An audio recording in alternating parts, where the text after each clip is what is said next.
take as little time as you need. Welcome, everyone. Welcome to this evening's Town Government Community Forum. My name is Victor Soma. I am the director of QCC Southbridge, that, of course, I think all of you know serves all of South County. And I am tonight's moderator, as you probably already know. And so I have my teacher's hat on tonight.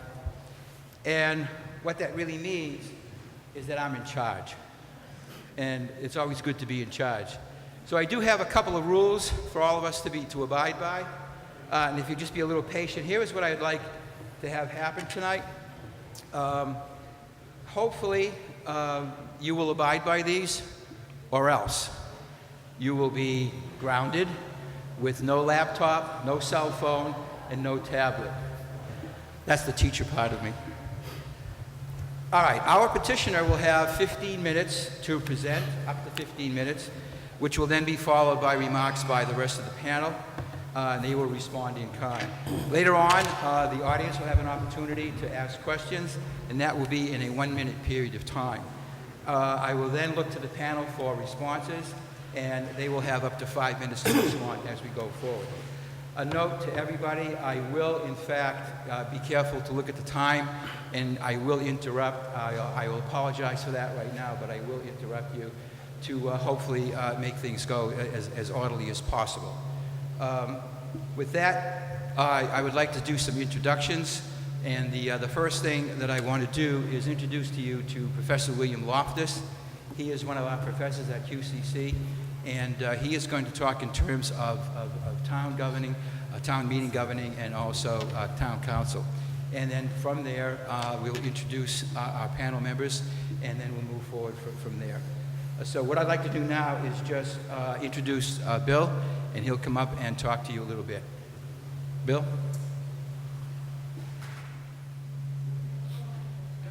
Getting feedback. Well, good evening, everyone. Getting feedback. As Victor said, I'm Bill Loftus, and I am an adjunct. Can't hear me. Are we on? It's not projecting. Is that any better? All right, testing. 1, 2, 3. There we go. I am not Jimmy Fallon, I guess. So, as Victor Somer just stated, I'm William Loftus, Bill Loftus, and I'm an adjunct instructor at Quinsigamond Community College, and I frequently am at the Southbridge location. So before I get into this discussion that you've assembled here tonight, I'd just like to put a little plug in for QCC in Southbridge. I would have to say, even though I might be a little bit biased now, that I've been involved in the school for about 5 years. Still can't hear me? Still can't hear? You can, okay. That it began with a bright idea that perhaps, you know, the way to educate students in this area would be to bring the college to the community. And so things were done to utilize the facilities that we all know in town. And I think it has exceeded by anyone's imagination what could have been anticipated as a success in terms of the number of students that are enrolled there, what they learn there, the faculty that's present, the administration that works there. So I think you can be proud of that. The other thing I'd say, just to qualify a little bit and to connect me to Southbridge, I don't have a horse in this race. I live in Woodstock, Connecticut, so there's nothing that I would gain by saying anything favorable or against one side or the other if we want to look at this as a two-sided situation. For me, I don't have any interest in the outcome. I do have a bit of a connection to Southbridge.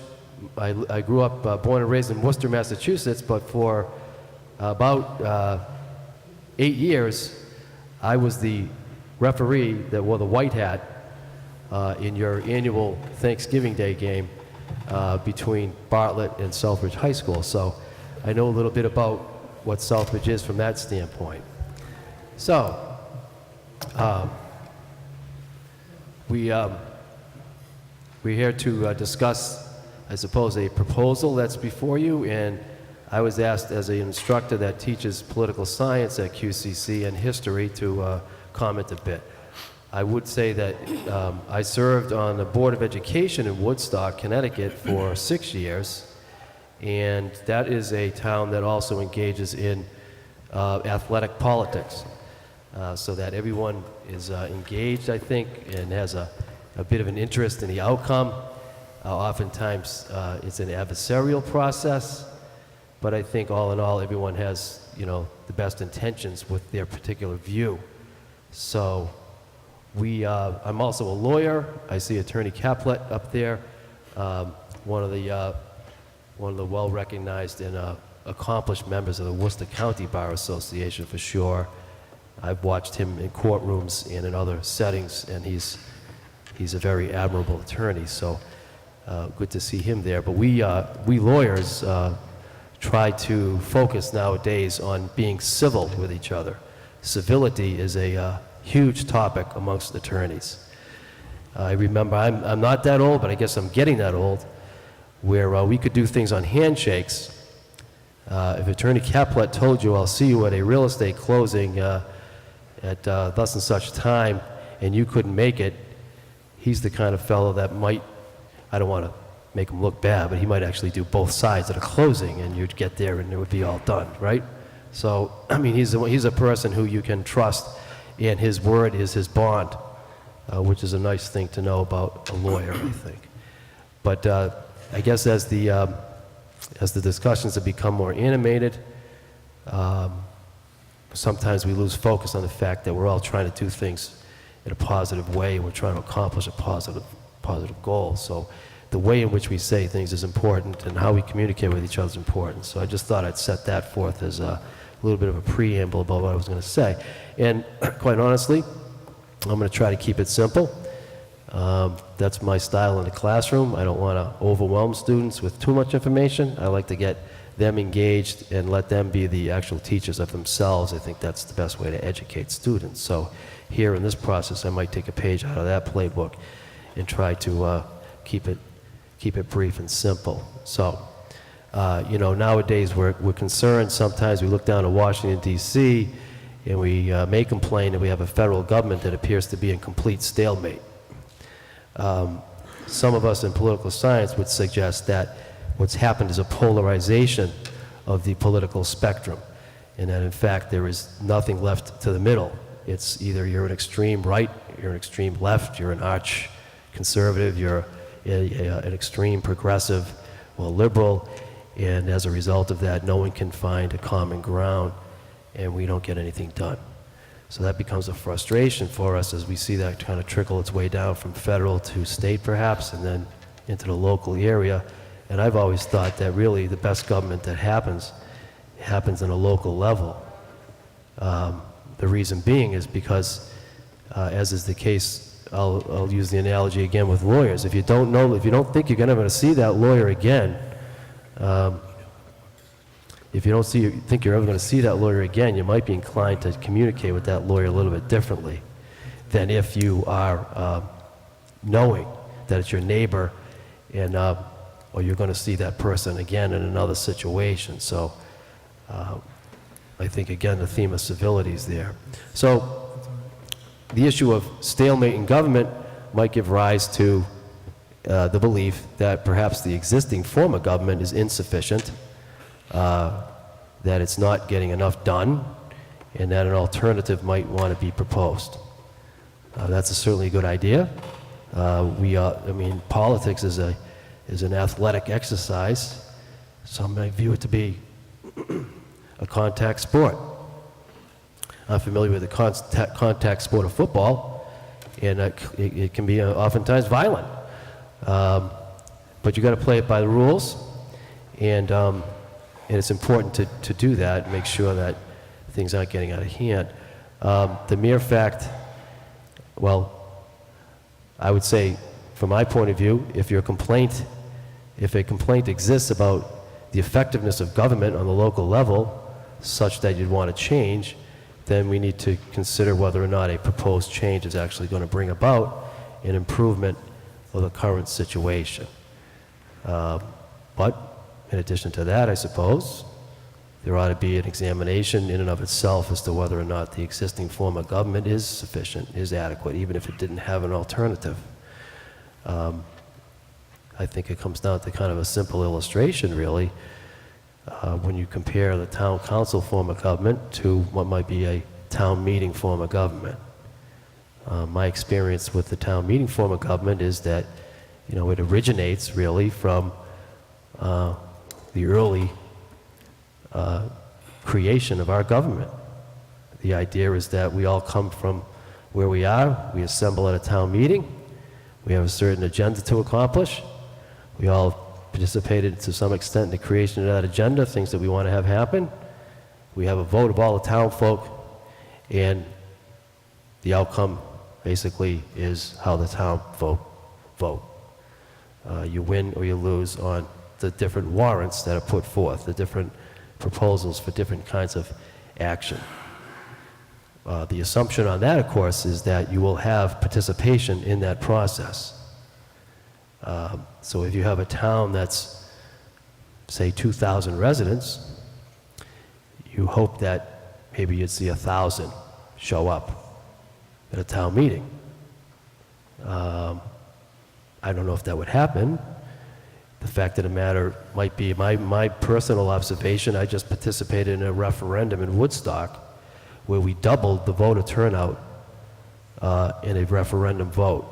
In doubling of the voter turnout from the last 4 referenda was a whopping 25% of the registered voters.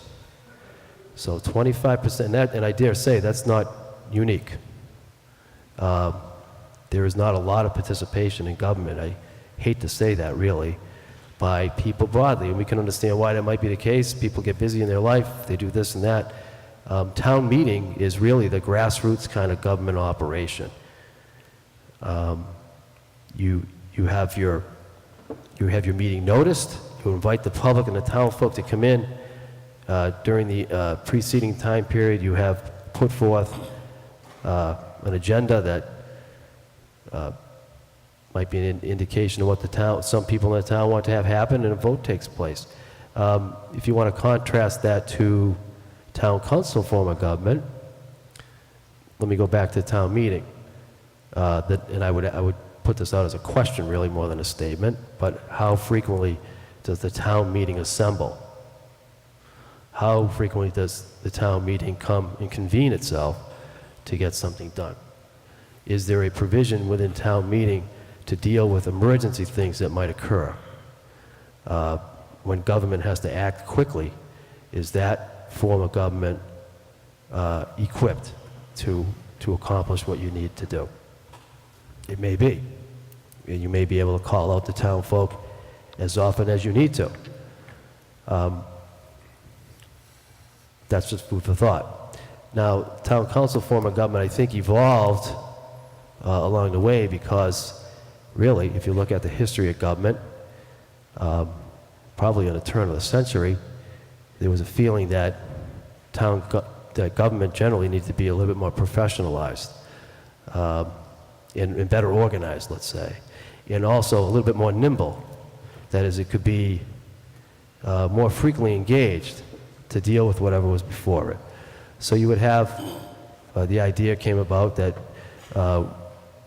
we would have a representative form of government where people would run for election periodically, according to a term, and a board of selectmen or select people would be assembled to conduct the town's business.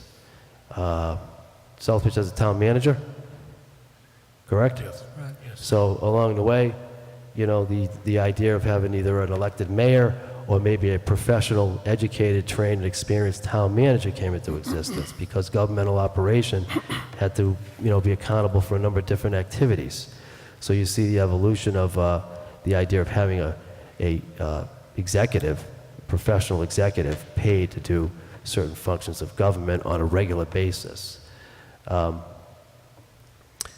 Town council, I suppose those who advocate for it would say that it has the ability to be more flexible, to deal with emergencies and things of that kind, better equipped to do that. It can deal with the sort of everyday needs of government and governmental decisions that are connected to that. So if you need to do a land purchase, for example, in a town, The town council takes that up, they deliberate over that, and they themselves conduct a vote, I suppose, to determine whether or not that's going to be achieved. It's representative form of government. If you don't like what the town council is doing, or any particular town councilor, that councilor will be standing for election. If you don't care for what was done, you either yourself stand up and run against that person, or you draft a candidate to run against that person and have that person replaced. It may be naive to think that actually somebody could actually run out of the blue and say, I want to run for office and defeat an incumbent or long-standing or whatever. You deal with the politics of that, of course, and that may speak to the advantages of a town meeting where that whole situation may not seem to be as controlled.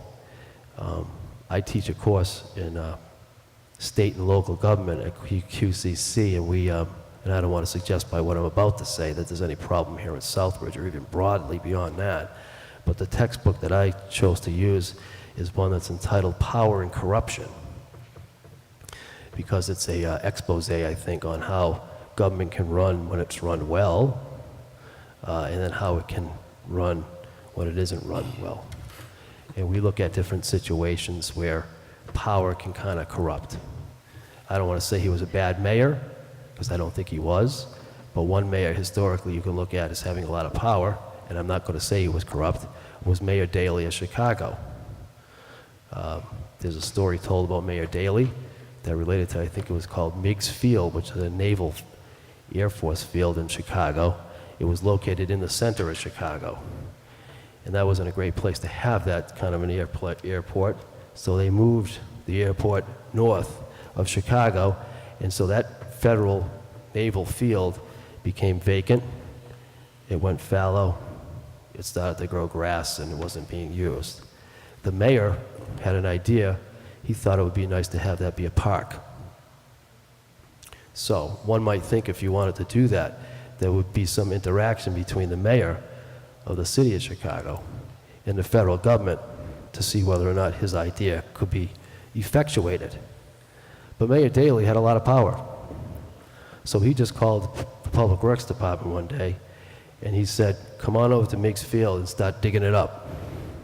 And that's what they did, because there's not anyone who would defy Mayor Daley. Their livelihood depended upon following his direction. And so within a matter of 24 or 48 hours, the story is told, the federal naval field of Meigs Field was converted into a city park in Chicago with grass planted and all of the like. Mayor Daley got in a little bit of trouble for that, I guess, because he had sort of usurped the authority that would rightfully be seated in a city mayor to take over or use the federal ground. Sometimes people look at that as an example of too much power. I suppose it might be, but then again, it's a pretty nice park, so who knows? I just throw that out there because sometimes it depends on the lens that you look at things and the way in which you look at it as to whether or not that's a problem or a benefit. I leave that for you to decide. So I said I was going to be brief and I wasn't. I think that, but that's always the way. I kind of set people up for that and then I let them down. So I guess in closing, I haven't said too much that you can question me on, but if you do have any questions, I'll be here for a little while to answer them later. Okay? Thank you very much.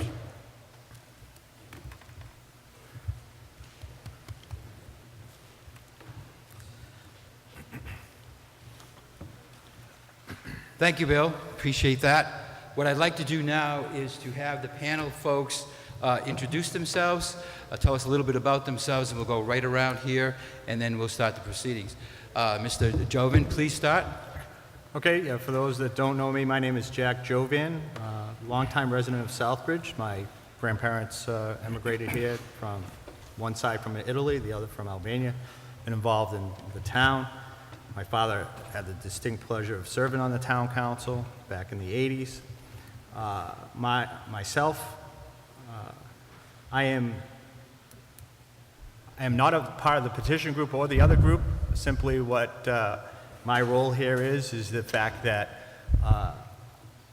Mr. Marino and I live on the same street, and last week I saw him outside and asked him what this was about, and we had a conversation. And during that conversation, it was brought up that my experience has been on both sides of this government issue. I had the pleasure of serving both the town of Brimfield and the town of Holland in the role of a police chief. And also working in the elementary school in the town of Brimfield. So I had the experience of what a town meeting was, or is. And then for 10 years, I served on the Southbridge School Committee, serving 7 years as the chairman, was part of the town government here in Southbridge. So by that experience, both sides, and Ms. Marino had asked me if I would participate in this, knowing that I have that experience in both Okay. sides, and bring that to the table. Great, thank you very much. Mr. Marchetti? My name is Mike Marchetti, and I'm a Southbridge resident. I wasn't born and raised here. I've been in the area for about 30 years, although my wife, Maureen, is a lifelong resident of Southbridge. I got involved in this petition drive for just a really simple reason. I would like to have an open town meeting form of government where the residents are allowed to vote on the issues. I think that typically with an open town meeting, the residents vote on bylaws, they vote on the budget. I've talked to a few moderators around the area. Some towns allow their residents even to vote on zoning. So this is basically why I got involved in it, and that's it. Thank you. Thank you. Attorney Caplet? Thank you. I feel I've already been greatly introduced by Professor Loftus, and I want to thank him for his kind words. It's gentlemen like him that make it a real pleasure to practice law here in Worcester County, by the way. My name is Michael Caplet. I'm born and raised here in Southbridge. All the schools I attended are now closed. Marcy Street School, Wells Junior High School, the old Southbridge High School, it's all closed. I'm a fifth-generation resident of Southbridge. I don't reside here now, however. 28 years ago, my wife and I moved to Sturbridge, where I've had the honor for the last 13 years to be the town moderator. I also been a practicing attorney. I've had my office here in Southbridge for the last 37 years. Thank you. Mr. Marino? Yes, my name is Joe Marino. I'm a lifelong resident of Southbridge. I grew up here in Southbridge with a town meeting selectman form of government. And we always did well when we had a 3-member board of selectmen. And when I was old enough to vote, I started going to the town meetings, and we did very well. In 1979, I ran for town council. I served on the town council about 12, maybe 14 years, and found that quite an experience. I also served on the Recreation Committee in the 50s and on the Planning Board.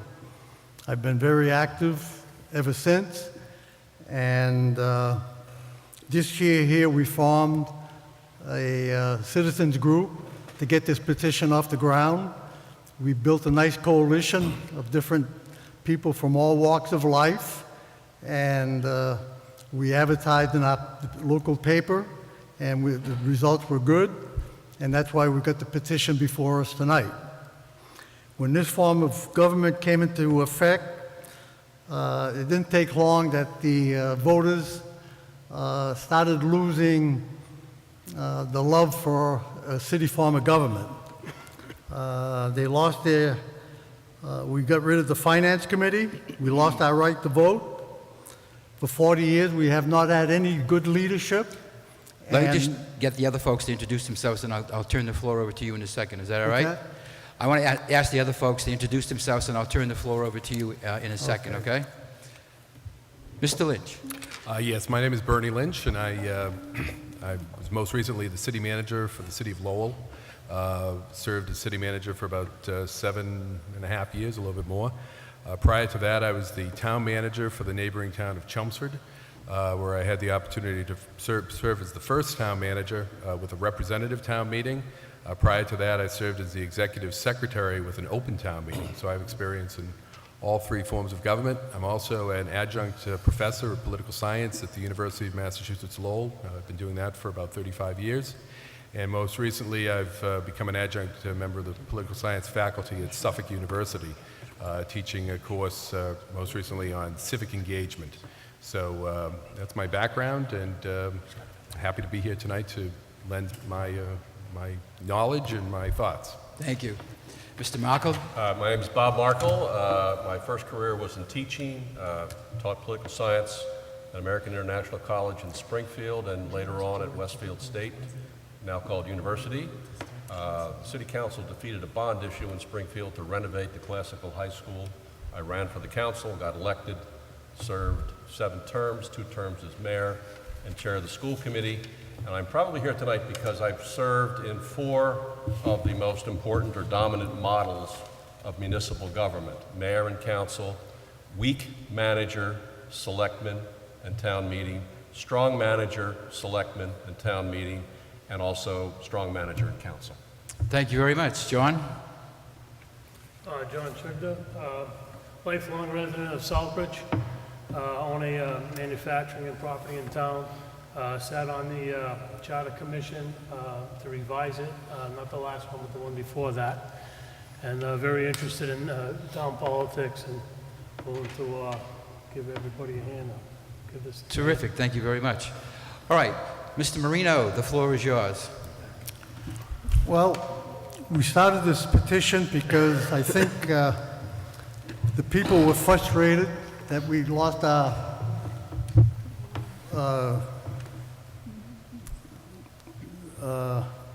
that we couldn't vote anymore. Back in '74, when this form of government was put into place. And over the years, we could see that the interest was going down, and the town council wasn't listening, and our taxes were going out of sight, our water and sewer were going out of sight, and people were getting frustrated. And for the last, like I say, 40 years, we've been stagnant. Nothing has done. Nobody can actually say that Southbridge has improved under this form of government. And what this petition is all about is giving back the voters the chance to vote, have a voice in government, attend the town meetings, and to vote on the issues. I ran for town council. I'm running for town council this year, and people ask me, how can you run for this town council when you're against it? Well, the only way you have a voice in government in Southbridge is if you're on the town council. And there were a couple of big issues that they were talking about that were coming up, and talking about selling the airport, expanding the airport for a landfill, and so I wanted to be a part of that because we weren't very well represented what we got now. And back in 1992, the town manager wanted to jam a private prison down our throats, and the town council approved it. Well, we started a petition, and it was when we got it to a petition to the ballot, the people defeated it by almost 800 votes. And it goes on and on and on. And so this is why we started this petition, is to bring it before the voters, give them a chance to decide whether they want to stay with what they got or if they want to change. And the petition is plain, it's simple, it's easy to read, but some people are trying to make it as confusing, more confusing than it is. And I just hope that we can convince people to vote yes on June 24th. Okay. Thank you very much. Gentlemen, and now open it up to you. Who would like to respond next? Jack?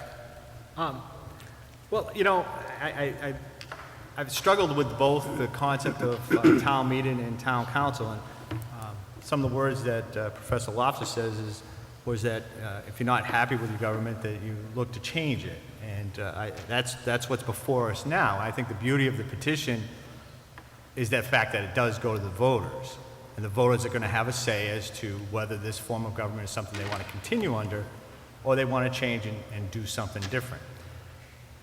I think the crux of the problem is the fact that people feel disconnected from local government or government in general, and they don't feel they have access to their leadership and that their voice isn't being heard. So I drive a lot in my job and, you know, toss back ideas of what I think. Okay, I have the council form of government, and Mr. Marino and I were on opposite sides of one of the biggest issues that we had in town. As chairman of the school committee and on the school building committee, we fought for a new school. And that vote did not have to go to the people and went strictly through council. So people didn't have a vote. And I know Mr. Marino was very upset. It should have went through the people. And I look at that and I say, in the town meeting form of government, the beauty of it is the fact that you advocate for your positions. And I would think that our proposal for a brand new school and the needs for it was so strong that regardless of what form of government there was, it would have passed. And I look at some issues now, and you have a fire department that is looking for additional personnel. Well, it goes to the council, but at the town meeting form of government, you make that case, and you have the people that ultimately decide. And I think that's the beauty that I like of the town meeting. As a police chief in not one but two towns, I had to defend my budget before the town people that appeared before us for the town meeting. So it's that direct interaction with the voters. On the flip side is that you do not get a lot of participation a lot of time at town meetings unless it's a big issue. So there are the pros and cons. I do like the town meeting form of government for that access to the voter. Okay, thank you. Go ahead. Yes, I had read the article in the Worcester Telegram where the argument was made that going back to the town meeting form of government would bring lower taxes. And so I did some checking, and I note that the surrounding communities to Southbridge all have open town meeting and all have taxes, average tax bills, that are higher. And that includes Charlton, Brookfield, Munson, and the average tax bill in Sturbridge with an open town meeting is $1,500 higher for the average resident than it is here. So I don't know if the council manager system has not served well in other ways, but clearly it seems to have kept the taxes the lowest in the area. Thank you. Go ahead. Well, as I said at the outset, I've had the experience of working with all three forms of government, and Bob outdid me and said he'd worked for four. But, you know, my experience is that the concept of open town meeting is a wonderful one. I served with open town meeting, and I did very well as executive secretary in bringing proposals to the body and having them approved. But I also saw downsides. There is the issue that you don't get a high turnout. You know, when you talk about how many people vote in an election for their councilors, who then are entrusted with making decisions, the turnout is substantially higher than the number of people that show up at town meeting and vote. So arguably, you really aren't getting the level of participation. The other part of it, though, is that I saw with town meeting is that there is the tendency that special interest groups do take over town meeting on a particular issue.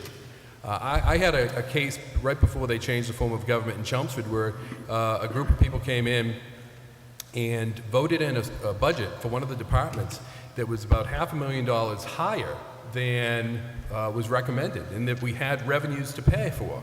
Now, the option was to raise taxes or to cut something else because we were already at the cap under Proposition 2.5, but they walked out of the town meeting leaving the problem for somebody else to solve.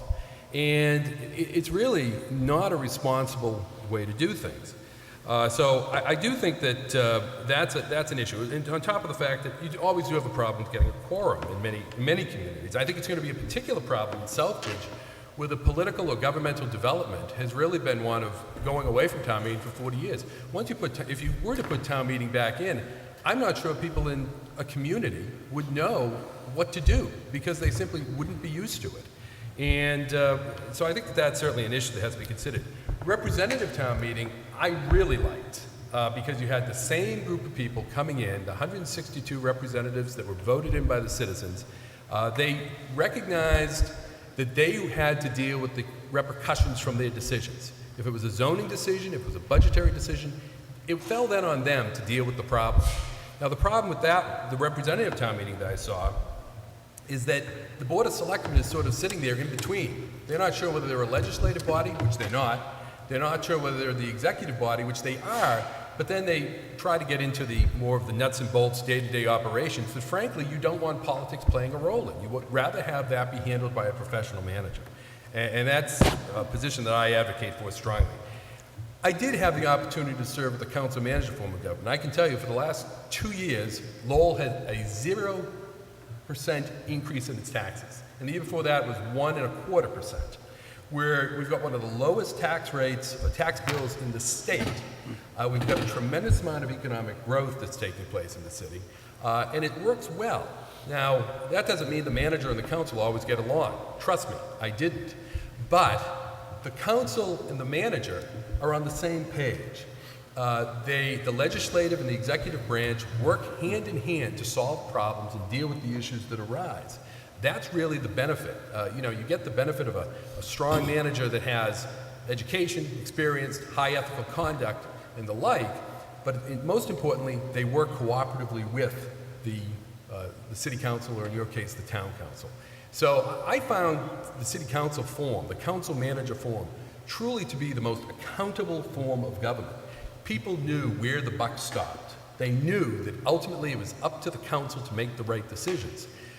Town meeting, open town meeting, anybody can walk in, anybody can do anything, and it's a very small number. I mean, you're probably talking 200-300 people that would walk into the Southbridge town meeting versus knowing that it's the number of city councilors that you have that are making the decisions, what decisions they're making, and then you have the option to vote them out if you don't like the decisions they're making. So I found council manager to be, as much as I enjoyed representative town meeting, I found council manager to be a form that was much more nimble, as Professor Loftus indicated, much more able to deal with problems in an expeditious manner, and again, much more accountable to the voters and to the citizens of the city.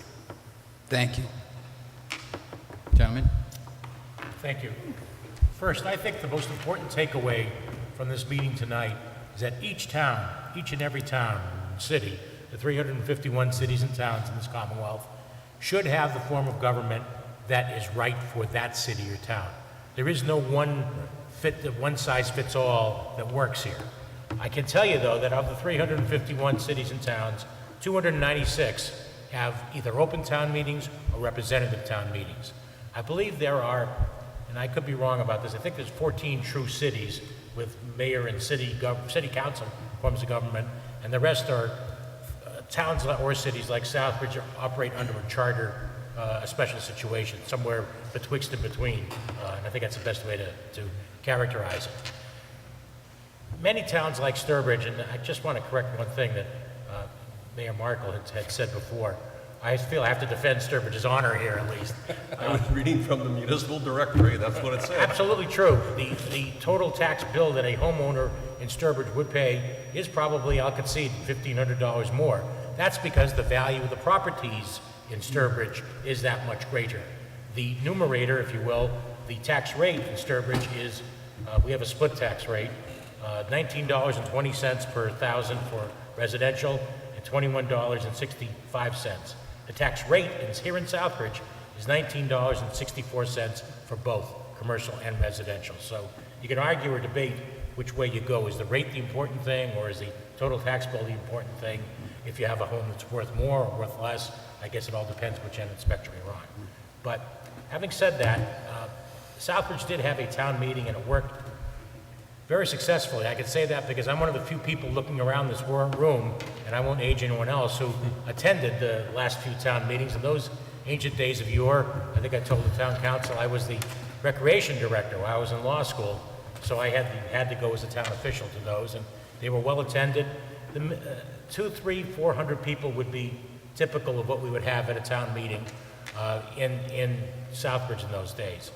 A couple of points, we had our annual town meeting in Sturbridge the other night, and something that Jack Joven said earlier hit a chord with me, and that's that you do have situations where people come before the town meeting and will say something that, quite frankly, the finance committee, the selectmen, the powers that be, the school committee, whoever, just really hadn't expressed in a way that the average citizen can get up and express things. And I think that lawyers sometimes don't give enough credit to the intelligence of juries, and I don't think that sometimes town officials give enough credit to the common sense and the intelligence of the townspeople. And my rule of thumb, or my observation after 13 years, is that, if it's a good idea, they're going to approve it. If it's a bad idea, they're going to see through it in about 5 seconds, and they're going to not approve some cockamamie scheme that somebody's come up with. Can town meetings be packed? Yeah, but those are usually packed to people who have an interest in the particular subject matter that is being packed for. School issues always bring out big crowds. In Sturbridge, the big issues there, and no secrets, are development or anti-development. If you're trying to develop something, the anti-development people show up to oppose it. But it does mean you have a larger body, a larger number of heads who are making decisions. And I'm not finding fault with 9 making decisions, or previous to that was 13, but you get many more viewpoints.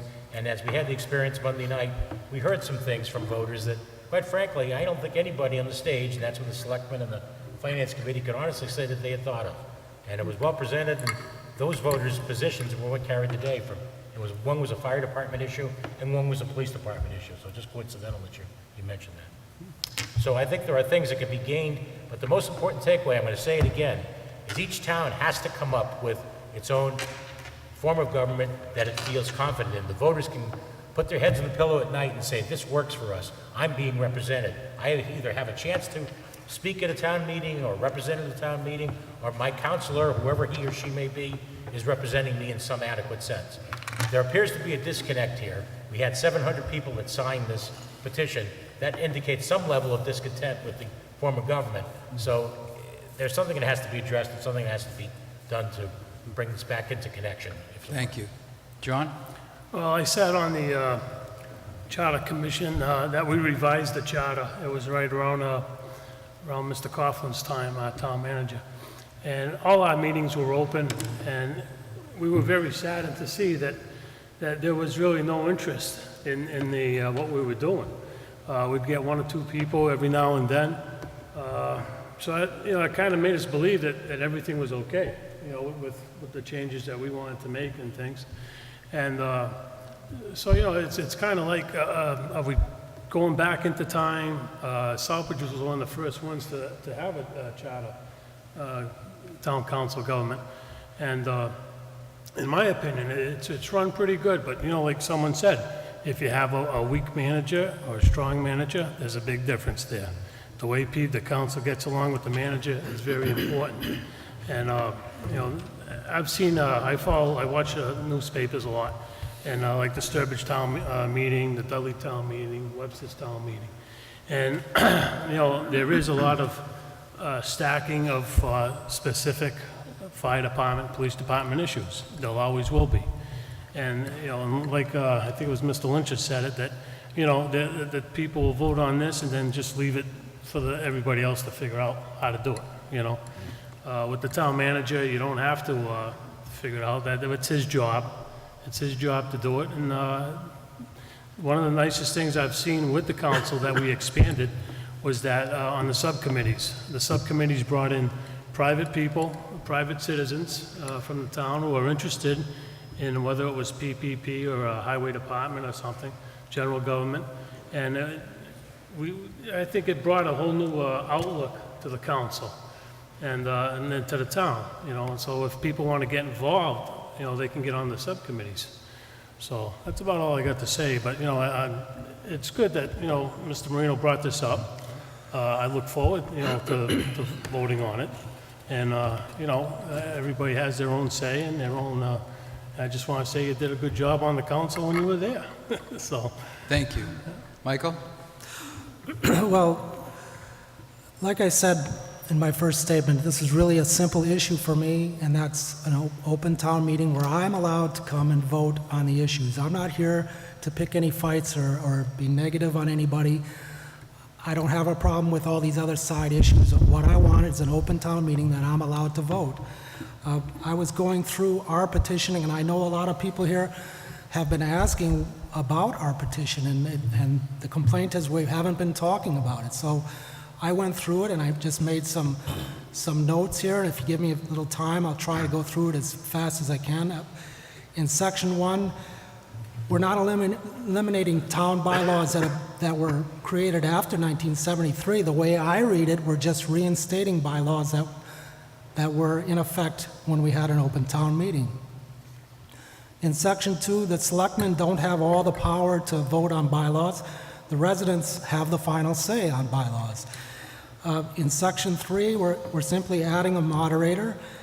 I want to go down to Section 5. I know a lot of town employees may be concerned in town because we added this part about eliminating an in-house engineer. I can't honestly tell you, I could be wrong, but I can't think of any jobs in town here, major jobs, that required an in-house engineer.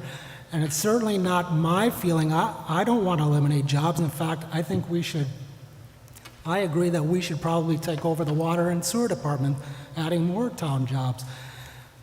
But if you go to our part in Section 6, the town administrator would not have the power to appoint, suspend, or remove town employees or officers, and I would think town employees would be more secure with that type of system, because then you don't have to worry about being fired on the whim of the town manager, as some employees in town, Mr. Zotos in particular, had to worry about things like that.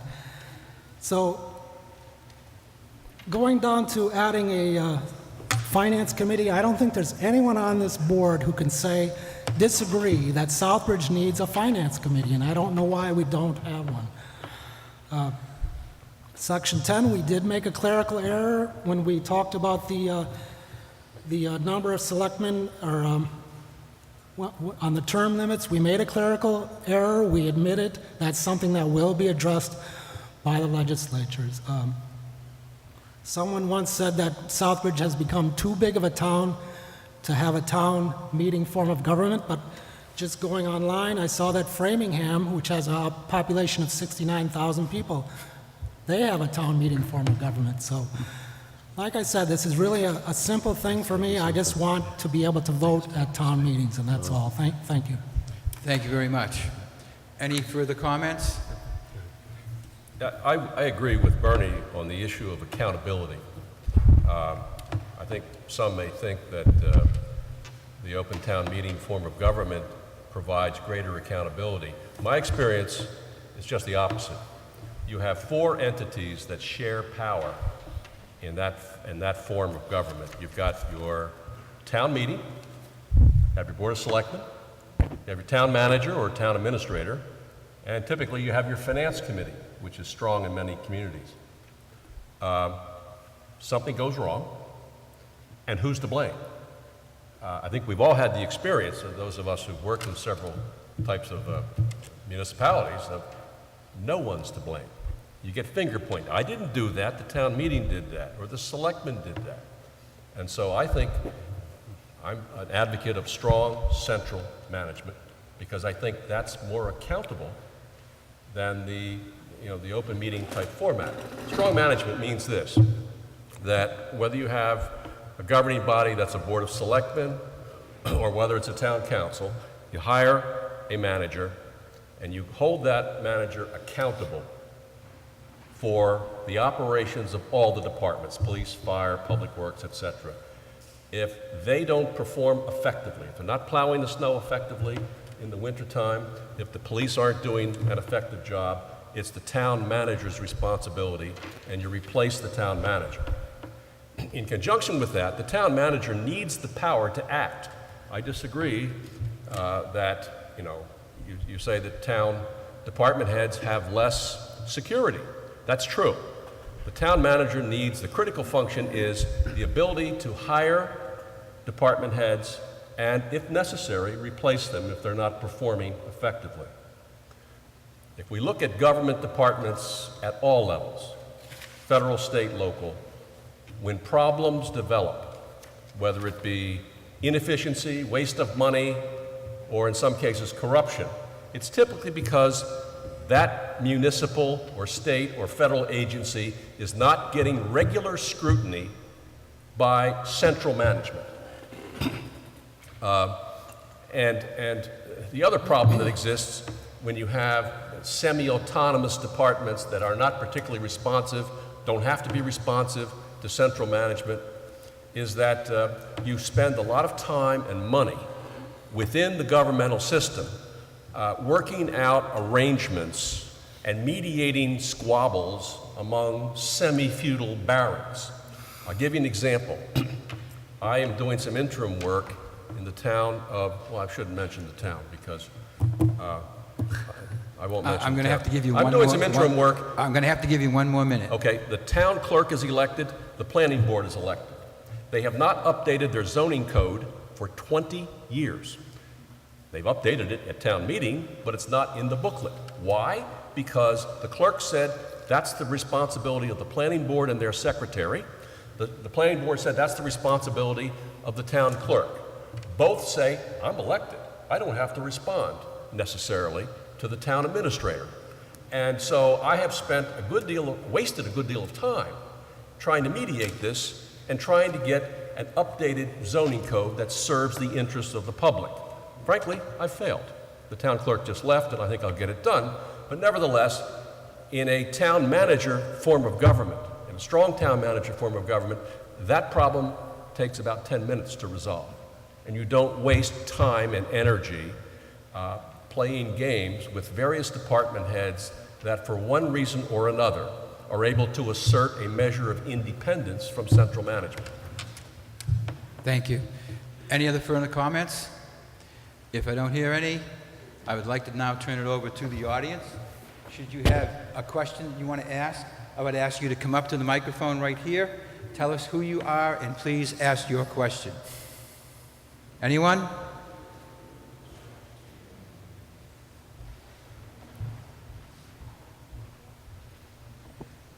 Good evening, Monique Manna, Southbridge resident. Is this working? Okay. Monique Manna, Southbridge resident. This message is to the petitioners. My concern with the petition, and I've read through it many times, and it is very confusing, unless you have the bylaws from 1956 and the obsolete charter from 1973 that your petition refers to. It is very hard to understand. My concern is the quorum in the bylaws of 150 people. Now, at one of the last town meetings that we had here in Southbridge, there was an agenda item for the petition, and there were some petitioners here, but as soon as the petition, that item was over, everybody left. And they didn't stay for the rest of the meeting. So that's my concern. Thank you. Anyone like to respond It's to just that? like I said, it's a simple thing. We want an open town meeting where we are allowed to vote. Well, I think I can address the issue of quorum. Perhaps I'm best qualified to. Sturbridge does not have a quorum. Peter Cooper from Charlton is here, the moderator. Charlton doesn't have a quorum either. No, they don't. Okay. Towns that do, if I can. Yeah, sure, sorry. What happens is that, quite frankly, if you get to the meeting and there's not whatever your magic number is, you're saying it was 150, people get on their phones and people put a petition, get on the cell phones, or if it's being broadcast, actually go on TV and say, get down here, or this thing isn't going to get off the ground tonight. And Mass Moderators Association, this is a common topic that both Peter and I are members, and it works. People do come down and they'll address it. Now, I don't have the same memory you do of those last town meetings. I was there at those meetings, and I don't remember people getting up en masse and leaving to avoid articles being dealt with.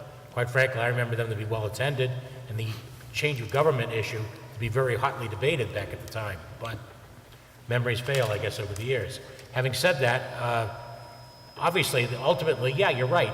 If you don't have a quorum here in the town council on a given night, and that has occurred, you don't deal with whatever the agenda is of the town council as well. So, that can happen in any sort of town governmental setting.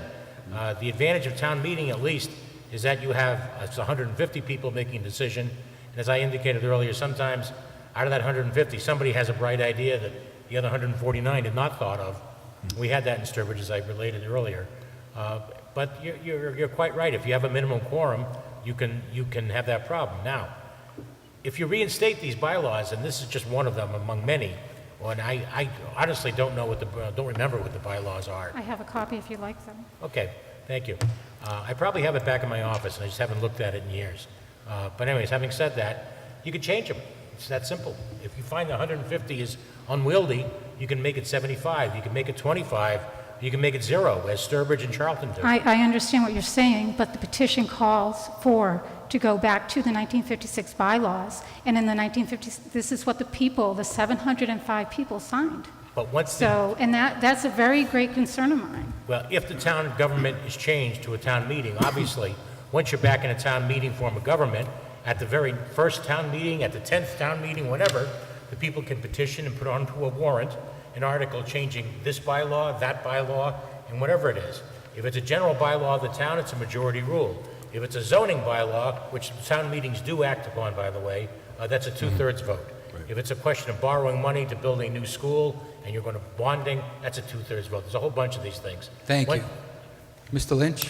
No, I think that, and obviously the moderator, the attorney, who's also the moderator in Sturbridge, knows all about the requirements of town meeting, and I know the quorums are an issue with the Moderators Association. They're constantly wrestling with that. It is a tough issue because when you have the quorum, if oftentimes meetings aren't able to proceed, and they only happen a couple times, once an annual town meeting, or if maybe a community has two sessions of town meeting, one in the spring, one in the fall. But if you don't get the quorum, it becomes really much government can't operate and can't act.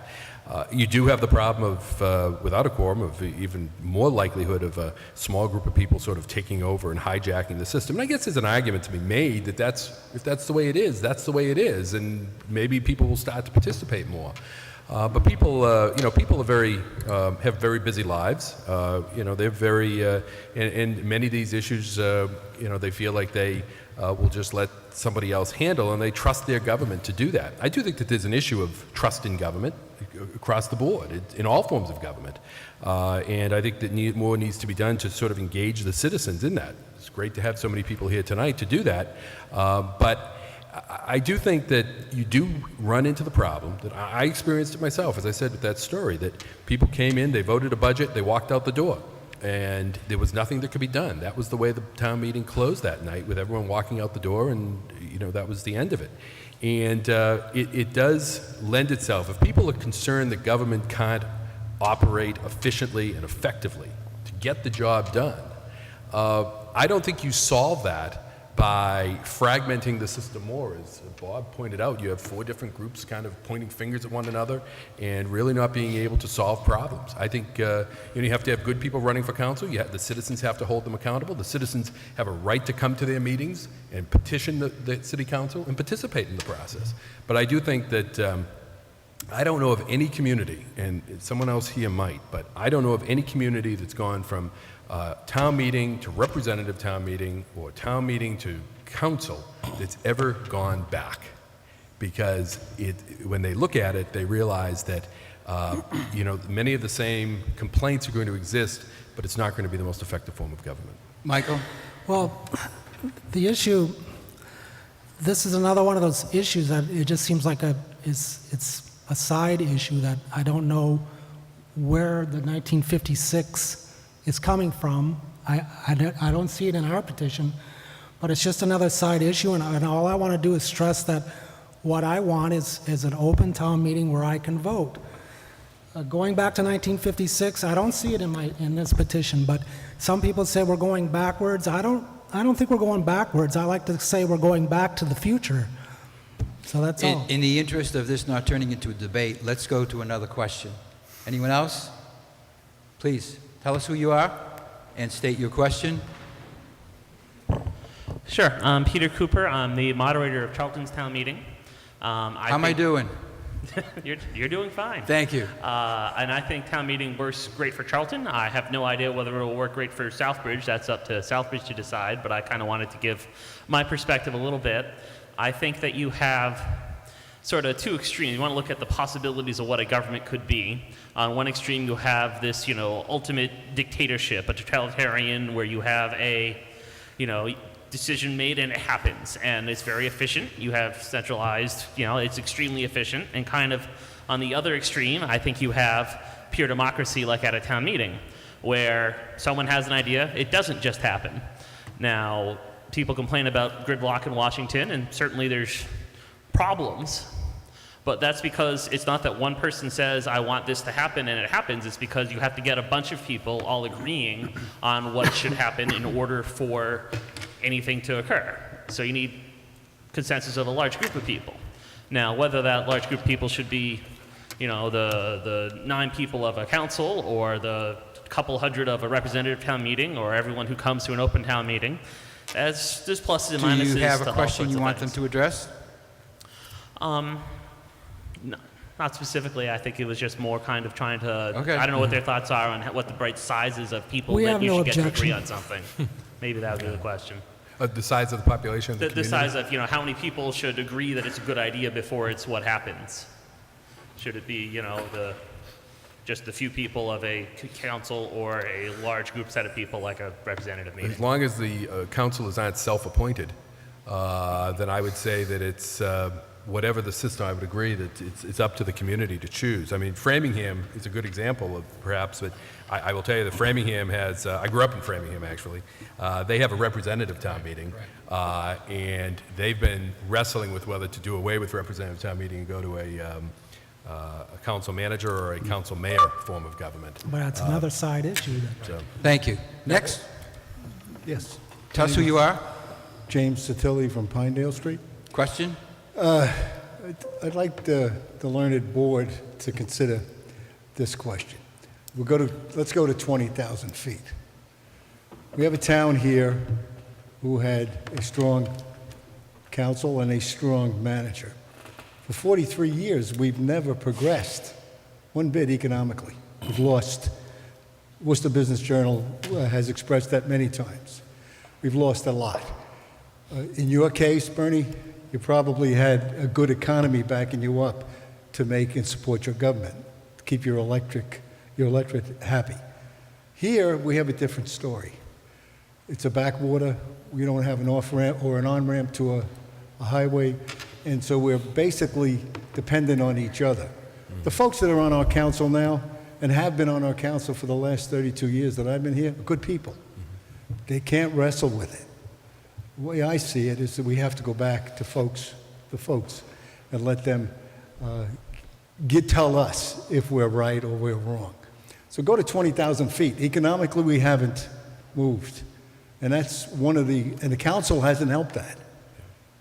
And whether that's expertise or whether they went around the wrong way, how would you resolve our particular economic situation knowing what you know?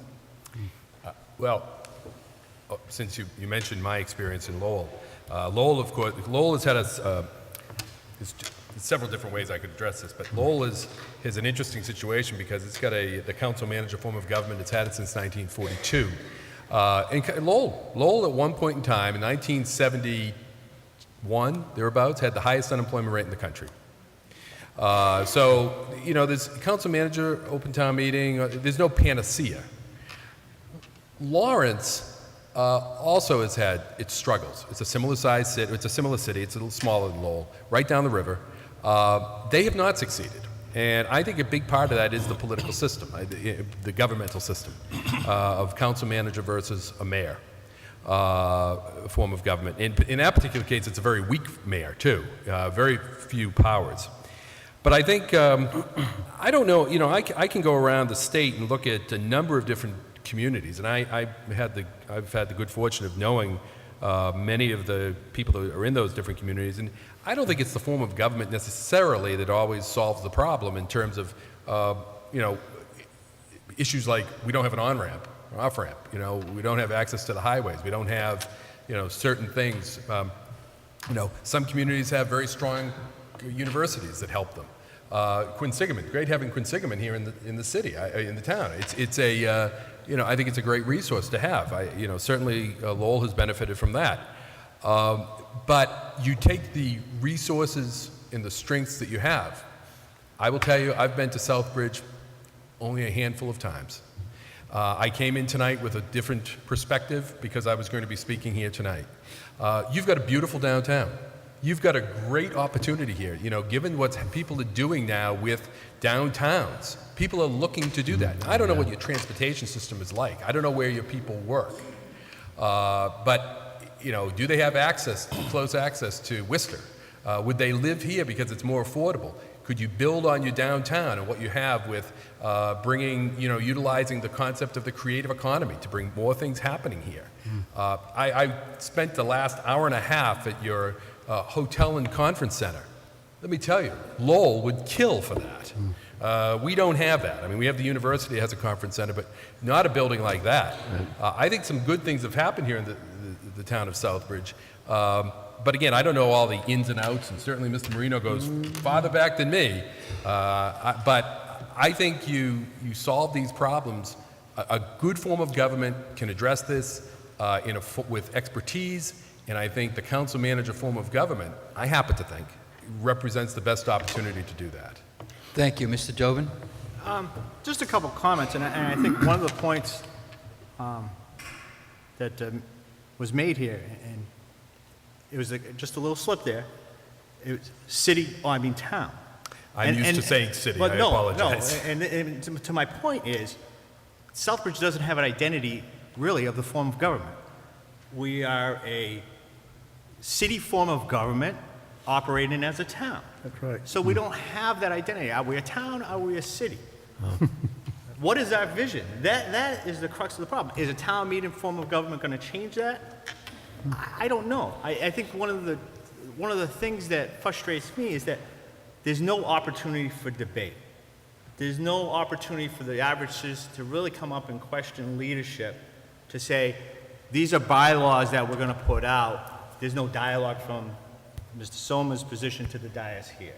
So there's that disconnect, that people don't feel they have that input into how to validate their feelings on bylaws, and that our elected leaders are making those decisions. Whereas in the town meeting, you have that opportunity to state your case at the podium and have the townspeople vote overall. So that is the crux of some of the problems that I have with our form of government. Thank you. Just Mr. to Markle? repeat a quick experience, I come to the Vienna restaurant on some regular basis because the owner went to American International College. I had him in class, and I come at nighttime. And so I really haven't seen the downtown in the daylight. And I had the same experience as Bernie. I drove in, and what I hear at the Vienna, though, are residents complaining, feeling a bit depressed about the community, wondering when economic development is going to pick up. When I came through the downtown, I thought, this is a very attractive downtown area. This is a very beautiful building, among other things. And I was surprised, based at the way it looks, and it seems as though there's vitality here, versus what I've heard from residents when I go out to dinner. And maybe the town is underselling itself in terms of the assets that you already have and the attractiveness that you obviously have. Thank you. Another question? Okay, please come up. Please give us your name, right into the microphone. My name is Dawn Pesci, 20 Hudson Avenue, Southbridge, Mass., and I was born and raised in Southbridge. I signed Mr. Marino's petition because I believe it is the best way to go, but I was home hearing some questions as to why the town doesn't have a finance committee, and I'd like to address that. And first of all, I'd like to thank all of you for being here. It's been very informative. I'm the reason the town of Southbridge no longer has a finance committee. I was appointed in 1991 by Florence Chandler, and it was approved by the town council. At that same period of time, they were going to build a private prison here in Southbridge, and me and Mr. Marino started the petition drive. We were successful in our event. There was no way this was going down our throats. But while I was on the finance committee, the town manager, Florence Chandler, Peter Ramirez and Dick Athanas came to a meeting in front of everybody, told me that they wanted me to resign because it would be a conflict of interest. So I thought about it, and about a week or two later, I put my resignation into the town manager. At that time, the entire finance committee all dispersed. But when I was appointed to the finance committee, we were led to believe that we would be working on financial matters for the town and going through everything. That wasn't the case. We were handed a project to work on for an entire year, and that was our landfill. And now we're to the point where we are. So really, it was misleading being on the finance committee for what we thought we were going to do good for the town. And I can tell you, every town manager that we've had in this town, I've been in their office, and I think virtually what happens is the town council is supposed to be the boss of the town manager, and we've had some great town councilors. You got them sitting right there. Some of them have served many years. Do you have a question for the panel? Yes. I think what we've seen here is a town manager that the job goes to the head. Now, I know that you said that you have worked, Mr. Lynch, in 3 different forms of the government. Right. And then I heard Attorney Michael Caplet say there was like 296 Correct. cities and towns that are represented by selectmen form of government.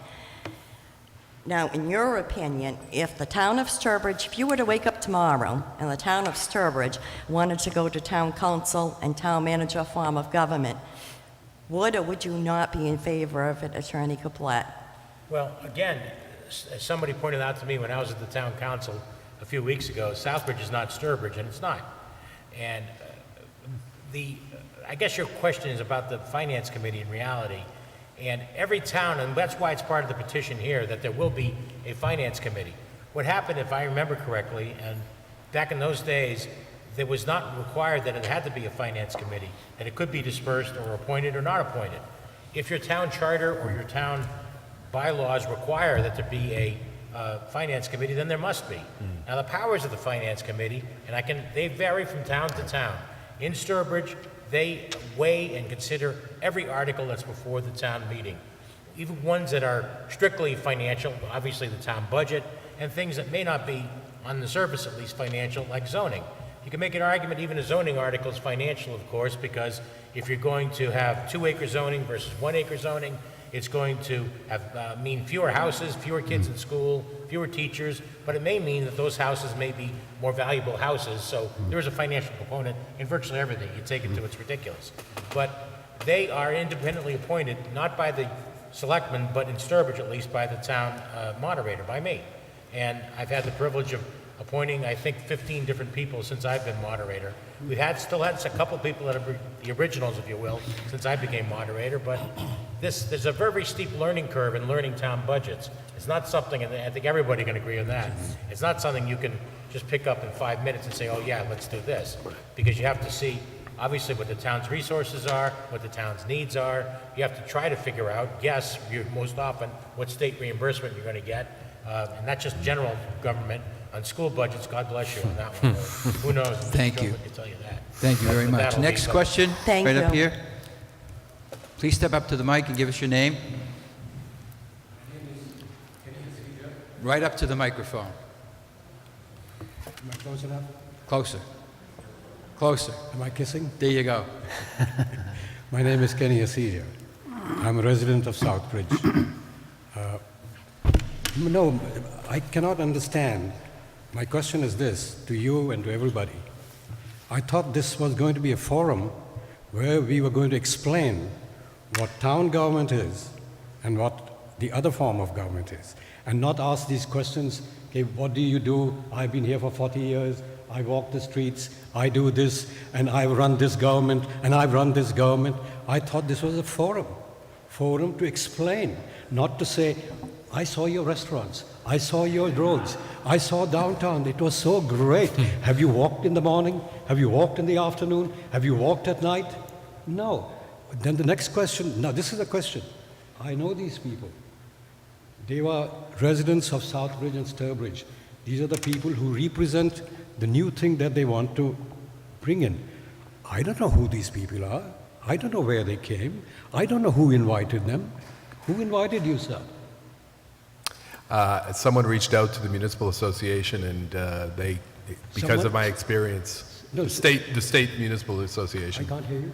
Someone reached out to the state municipal association to ask that someone could come and give a. Someone must have a name. I don't know. No, who you don't know. I was contacted So by. it- I was you were- contacted by the municipal No, association. you were invited by the state Municipal municipal association. association. Correct. It was nobody from town. If I may answer the question, I've done this to probably No, nobody 15 doubts you. different communities. Nobody Let him doubts answer, what you let him have done. answer, let him answer. Yeah. People, believe it or not, some communities look to outside people for their expertise and their experiences so that they then have that when they're making their own decisions. I agree with you, but you don't understand my question. No, I It don't. depends upon who has invited you. Who sent the letter to the municipal council? Okay, please send us, I can't read your name because of my eyesight. I cannot read your name because of my eyesight. I cannot read your name. But somebody must have invited you. You represent a group of people. You represent where you are appointed or a member. I do not know whether they pay you or you are No. nothing. But we do not know who you I do not know who you are. I came down running after watching you all at the TV show. Sir, I just want to point out that after a long conversation one evening at a local restaurant, a member of the town council invited me to come. And the municipal But association is. it is the town councillor, Yeah, the Southbridge Town Council, yeah. Southbridge Town, but the town councillor should have also taken the other person. Okay, we are going to invite these people. Are they acceptable to you? Was it done as cohesive Anyone else want to phenomenon? respond? Was it done as a cohesive phenomena, or the council said, we will invite because you will represent the council? No one asked me to, if I may, no one asked me to represent the council. I was No, just. no, you were invited, one of the councillor members sent a letter to the, we want you to send. As I mentioned before, I really don't want this to turn into a debate. No, One more but- comment no, from that's- Mr. that's the- Joven, that- please. Look, hold on, sir, hold on. You answered Let- my let question. him respond, You please. answered my question. Let You him said you respond, don't want please. this to be. If he could respond. What this forum was for the debate as to what kind of government it This is going was to not be. intended to be a debate. Mr. Joven, you want to respond? I'm just here to say that I had a conversation over some concerns that I had over this petition with Mr. Marino, and he was very forthright, and this is the reason why he's doing this petition. And we had a conversation at the roadside on our street. That's where a lot of government should, happens, and people get their flavor of what we want as government. I'm a former elected official. I have experience on the other side of government, and was just asked by the petitioner's side to come up and represent my experience. You're so correct, sir. It is the roadside that rules. So give the roadside what they want. That is what the issue is. The roadside, the people. We, the people, want a different government. That's all that they're asking for. It should be decided here, not in a forum. Okay, yes, the people will have what they want. Thank you. Any further questions from the audience? Could I just, if I may, could I just. Hang on one second. Sure. Any further questions? Go right ahead. I know the lights are tough. Hi, Denise Clements. I'm a resident of Southbridge. Obviously, I'm a town councilor also, but I'm here more of a resident. However, the last speaker, I have to take a few minutes because obviously there's misconception. Council, all council, as far as I know, council chair, council vice chair, asked about a forum, how are we going to get the message out to the community as to what the governments are? It was facilitated by every councilor, excuse me, not every councilor perhaps. I don't believe Mr. Vandal weighed in or Ms. Pelican weighed in because she wasn't here at the time. We reached out to Denise Baker at the MMA, and we reached out to the DHCD, Marilyn Contreras, who put me in touch with Stephen McGoldrick from the UMass Collins Center, because we tried to produce a forum that would be informational to the people to decide on their own. And that, I believe, is what we have done, and it's a shame that we had to get a little cited there. And I would like to get back on track. So Mr. Marino was also asked to please bring any panel members he chose. He even was going to have a Mr. Sarkett, who is a moderator from out in Eastern Mass a bit there. I did a little research on him, and he couldn't make it tonight. We also reached out to Todd Smola, was supposed to be here. He's in session. He wanted to talk because he had been part of both governments. So we reached out to some people. We reached out to the college and asked to find a professor to explain the town meeting form of government. If that didn't happen, I had nothing to do with it. I just said, find us a political science professor. If he didn't answer all your questions, I'm sorry. And as far as the petition, Mr. Marino was asked to please present in 15 or 20 minutes whatever he wanted to on the petition. He was given his time. If it didn't answer all your questions, then ask some more. Talk to people, call people. We're in the phone book, I think just about all of us. We are very approachable at every meeting and everything else. So that's my, sorry, extra minute there. But I do have a couple of things because I was going to just come up But just for the record, we didn't have any problem with this forum. She Yes, asked us. and I was very I don't have no inclusive problem. reading until last night when Mr. Marino questioned how long people could talk. And I don't think we've stifled anybody up on this panel, whether it's people pro or people con. I think this has been a very good forum. Maybe it didn't answer all your questions, but for goodness sakes, we're trying to be positive here. Could we have a little positivity in this community, please? Thank you. Okay, ranting again. Here we go. So my question and concern is I've done some research, forms of local government, and while Mr. Caplet, you're correct with the numbers in terms of Massachusetts or this New England area, 286 or so you said? 296 out of 351. The source of that is the Massachusetts Moderators Association, Yes. which had a study on this last year. Correct, and I agree with you completely. What I've also done is looked at MMA and ICMA, which are two very well-known organizations, and the statistics there for forms of local government from 1984 to 2012, so they haven't quite caught up yet to 14. But I just want to point out, council manager form of government is 48.6%. Town meeting is 4.7%, and this is countrywide, this is nationwide. This isn't just in Massachusetts.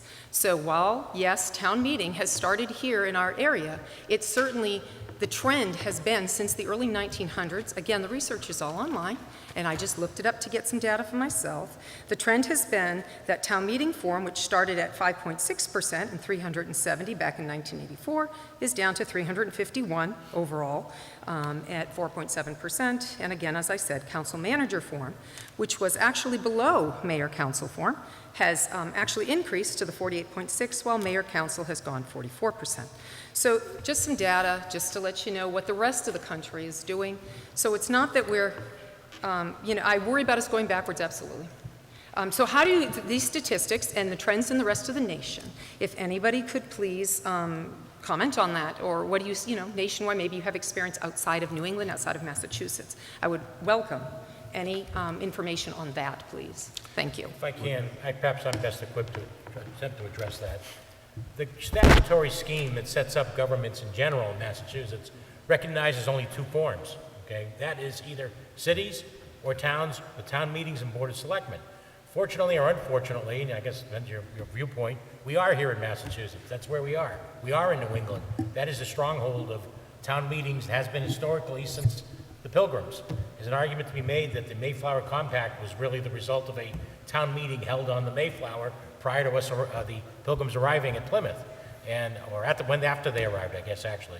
But the point of the story is that we're not in Illinois, we're not in California, we're not in Texas. We are here, and that's the reality we have to deal with.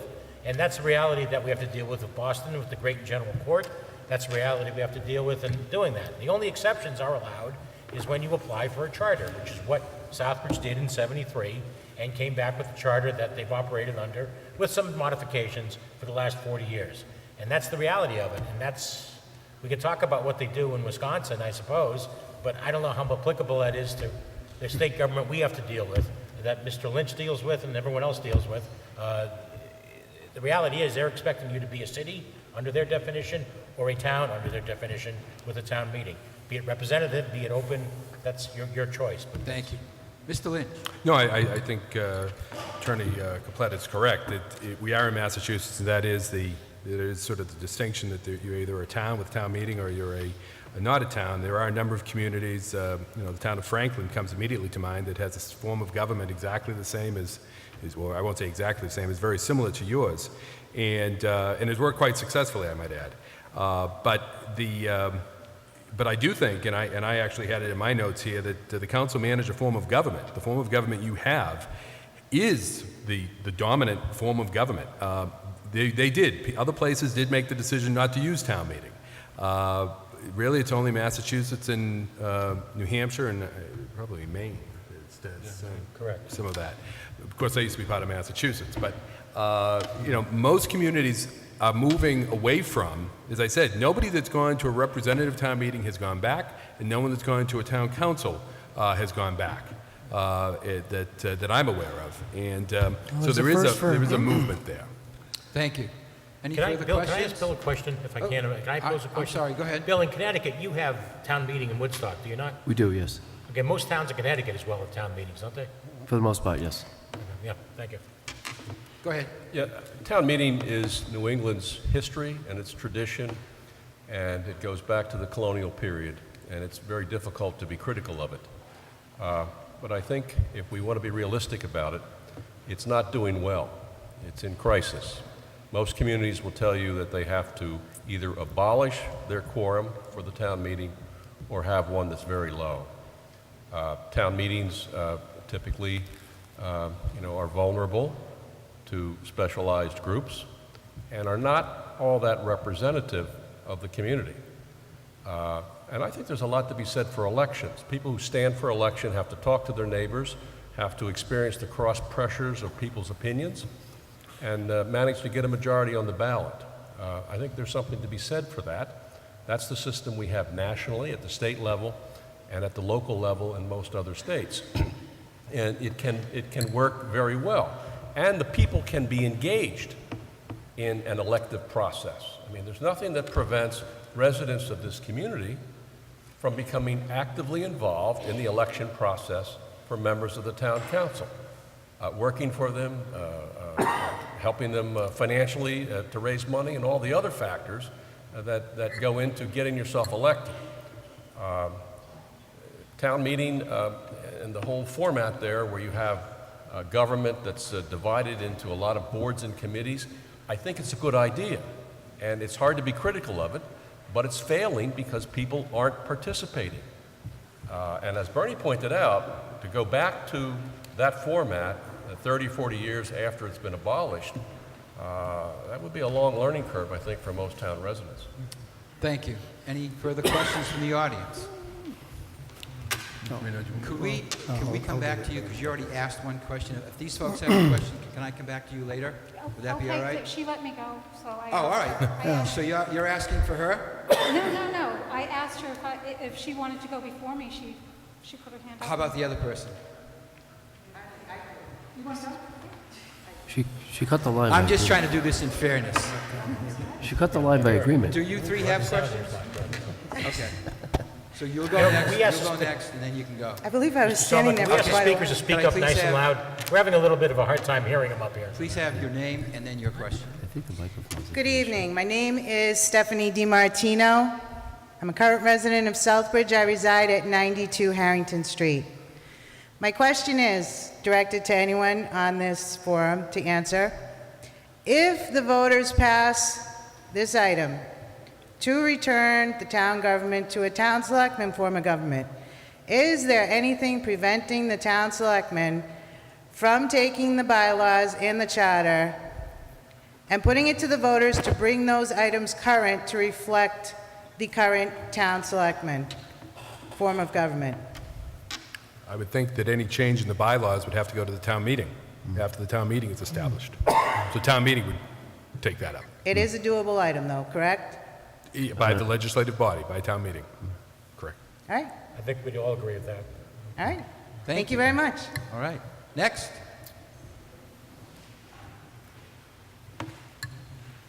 Hi, my name's Kathy Nicola, resident of Southbridge. I'm going to get a little bit more elementary, more basic with you, because I'm hearing the same things over and over again, and you keep on referring to, the quorum and all of that. But I think the people of Southbridge need to know a little bit more. They need a little more instruction. As you said earlier, it's been a good 40 years since we've had this selectman form of government, and there's an awful lot of people in Southbridge who have no idea what that means. There's an awful lot of people in Southbridge who really don't care, but that's another story. My question for the voters and for the people that do care, including myself, is this. When you have a representative form of government, in other words, people coming in, citizens of the community, voters, and they're doing the voting and all of that, what exactly, I know exactly what a town councilor does, I've been one for 9 years. What does a select person do? What is their role? Well, I worked with selectmen for about 20 plus years. They have executive powers. They're the executive board.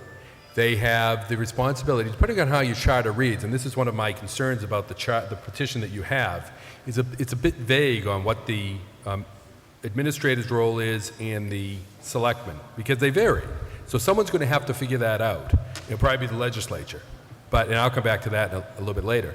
But what the selectmen are supposed to do is they're supposed to hire an administrator, oversee the administrator, set policy direction for the administrator, maybe approve certain, depending upon how the charter reads, approve certain contracts, certain appointments.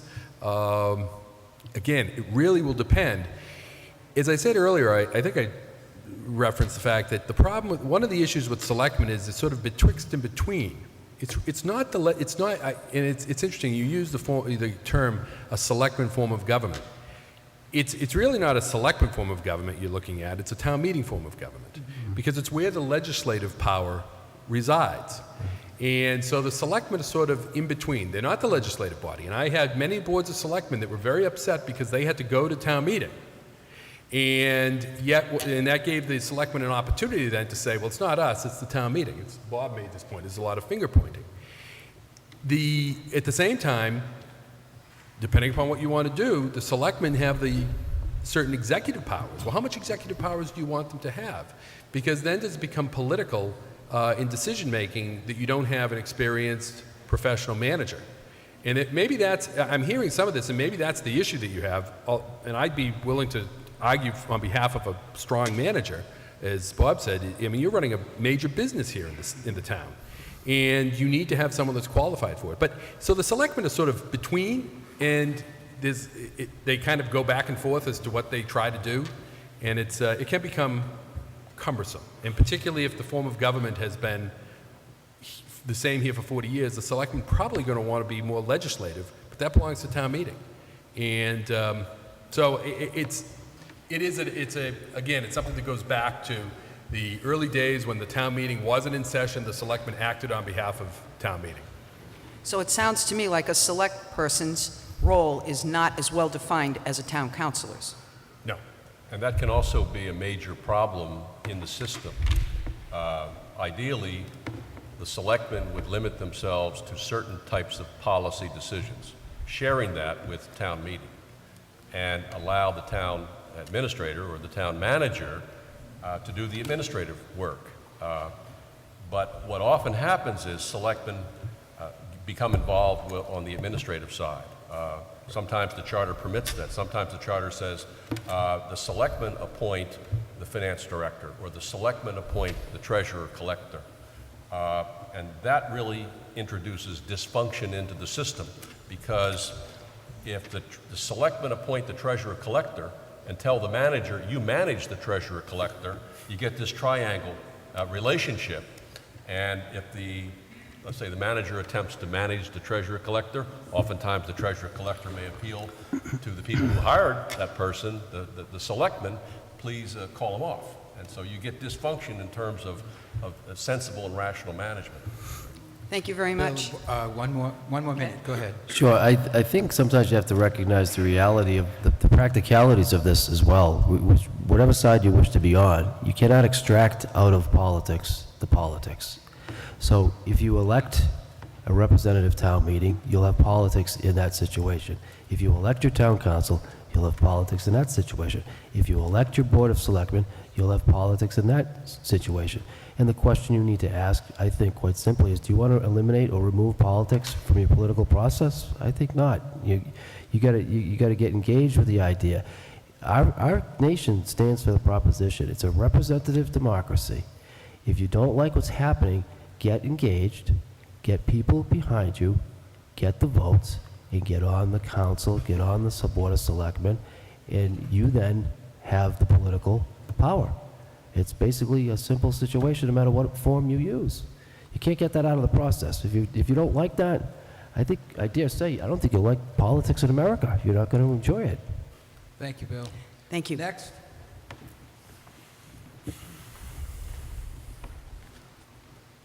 Good evening, and welcome to coming to Southbridge, a gentleman from out of town. Appreciate you coming, spending his time at Southbridge, and getting through. Excuse me, can you tell us your name? Roger Cowett, 82 Taylor Avenue. I really appreciate the fact that you give the pros and cons about selectmen versus town council. As far as myself, as member of the town of Southbridge, I'm 73 years old, and I've been a Southbridge resident all my life. And one question wasn't asked tonight. What is regards to selectmen, going from selectmen to town government or vice versa, how many years, how many months did it take to transfer from one form of government to another, and how much time was lost in running the community? Go ahead.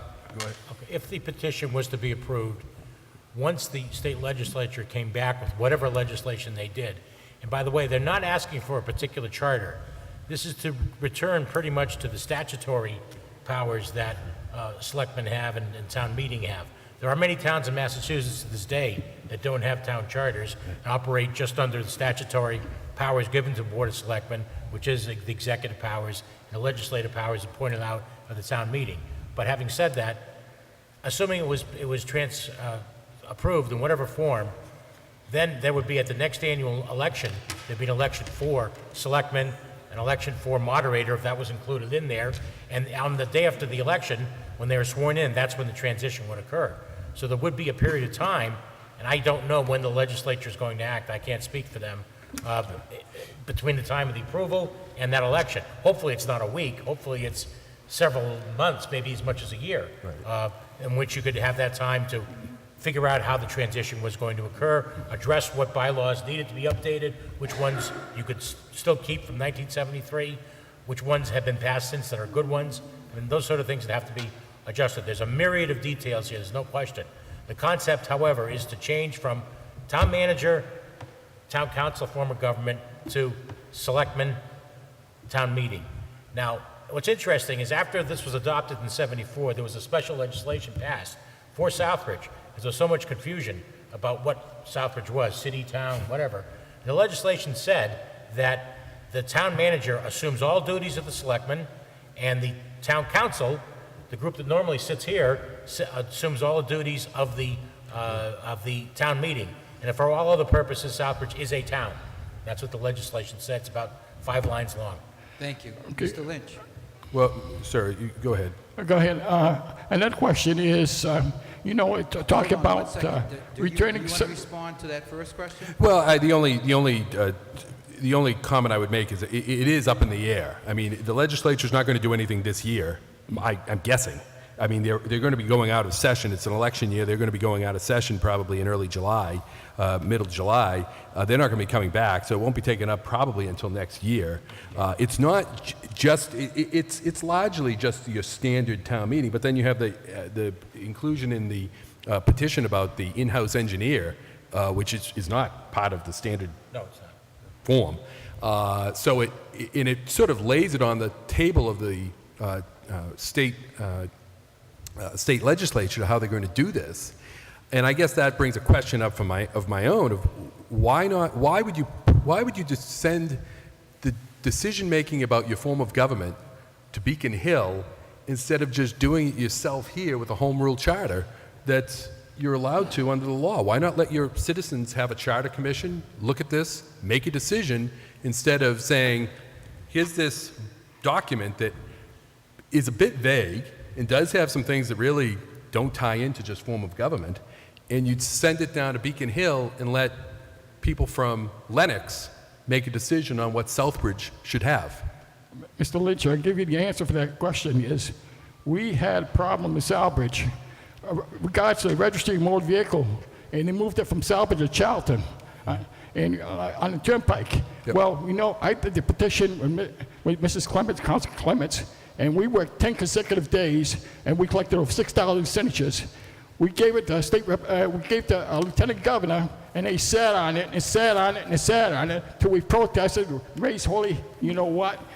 Had politicians come from Boston, and they sat on it and sat on it and sat on it till we gave them 2 years of free rent and moved the people out of Casabon Center another and put them question? on the Armory. Now, that is why Southbridge left. Do you have another question? Yes. Regards to comments over here is if you have a former selectman, people will be able to speak up at town meetings. I go to council meetings. I'm one of the most active persons in town of Southbridge. I've done a lot of community work in Southbridge, and I attend the meetings, and I'm able to speak. So saying if you go to a selectman, you can speak up, and you can't speak up at a council meeting, that's false. But you can vote. You can vote with a town meeting. The residents can vote. Yes, you can vote. Guess what? Back in '82, we had an issue on Tigger Avenue. Forming, Could you ask the question? What is your next question? my question is, you can vote and you can pack the town hall. I've done that before, and back in '82, we had an issue in our neighborhood. And people, when you have a group of people, you can pack the town hall and pass an issue, but it doesn't give the rest of the opportunity for the town voters to decide what you're going to do and want to do with that issue. Another thing is, I have complete faith in our town councilors, and our government is too small, too large to go back 40 years. Because if cost of living was where it was 40 years ago, and the economy was where 40 years ago, and Southbridge was that in that kind of format, I'd say go back to selectmen. But guess what? We have to move ahead. We can't go backwards. And going back to selectmen is going 40 years back. Thank you very much. Thank you. Thank you, if I may. Just comment. Sure, go ahead. We haven't talked about this, but I think it's been raised on this side, and that is the issue of democracy. What is the most democratic form of local government? I think most of us would say, well, the open town meeting is direct democracy. However, what happens at typical open town meetings is that a small minority of the population, 100 or 200, are there making decisions that affect 15 or 17,000 people. Is that really democracy? On the other hand, when you have an elected town council, even though there is low turnout in elections, your town council represents thousands of people, not a couple of hundred. And one could argue that the elected town council is a more democratic form of government. Thank you. Next question, please. If I may, Mr. Moderator, I may just respond to something Mr. Cowett said. It's just interesting that meeting packing, which is mentioned as one of the criticisms of town meetings, is also prevalent at apparently town council meetings as well. So it's not unique to open town meetings or representative town meetings. Thank you. Go ahead, ma'am. My name is Holly Christo. I live on High Street here in Southbridge. My question was, I guess in a way, just partially answered by Mr. Markell. As a more representative form of government, we have over 12,000 registered voters in Southbridge. And granted, we don't have a high turnout rate. But we still do have a high enough turnout rate that I don't see how they would be able, where would you put them all?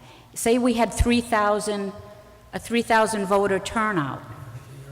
Would a town meeting accommodate the 3,000 people that did get out to vote? Well, we would have it at the high school, probably, something like that. That's I how they do believe it. the high school has a seating capacity of 600. That wouldn't even fit all the people on your petition. Well, Sturbridge, I believe Sturbridge, don't you have it at 10 task force? What we do in Sturbridge you can, with modern technology, it's very easy to set up. State law requires if you have to have a second hall, you have to have the ability for people in that hall to hear what's going on in the first hall and the second hall to communicate with them. And we've done that in Sturbridge previously.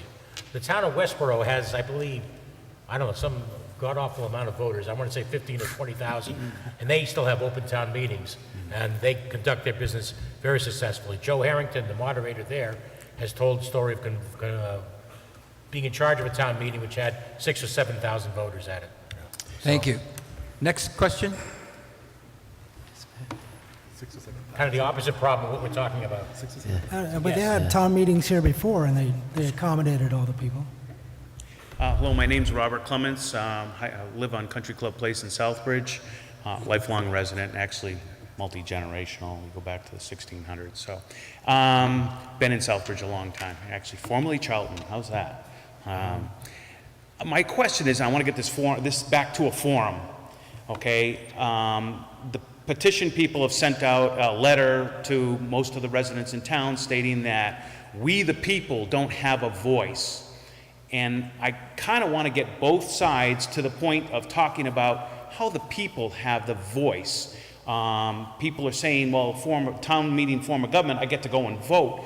But in the town council meeting, they have subcommittee meetings, and we have town council meetings, and I've seen people standing at that podium right there and change the councilor decisions up here at that moment.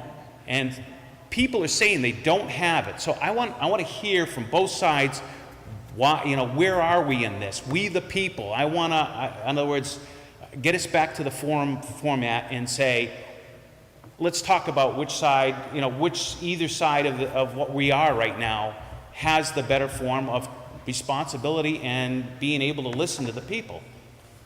Thanks. Well, he makes a good point. Go ahead, Mike. He makes a good point, but I also think that having the ability to vote is a better way. That's all. Well, I think the town meeting, you have a better place to make your views, because when people come up here to speak, they're intimidated. That's why people don't come to the town council meeting. They're intimidated. My experience is a little bit different. Having gone through town meeting, I can tell you, people get intimidated speaking before 200 or 300 people who can not only say no, but can shout them down, and it doesn't. Sometimes town meeting isn't the most civil place.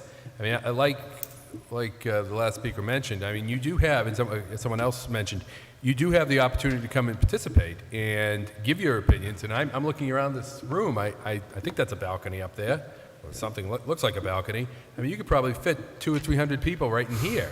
It might be cramped, but those people. I mean, in Lowell, we used to get 200 or 300 people that would come out and they would turn the council around. On the other hand, sometimes, the council had a better sense that the population of the city, the 106,000, would be better served in a certain way. And they put themselves on the line to make their decision and possibly lose re-election because they were taking a stand that was in the best interest of the community. And that doesn't necessarily happen in a town meeting. My concern, and I think Bob and I both talked about this, is the issue of accountability. Where does the accountability lie if people can just say, no, I don't want that in my backyard, or increase that budget but don't raise my taxes? It makes it really an unmanageable situation. Thank you. Sir, there were other folks ahead of you. That's okay. No, she's next.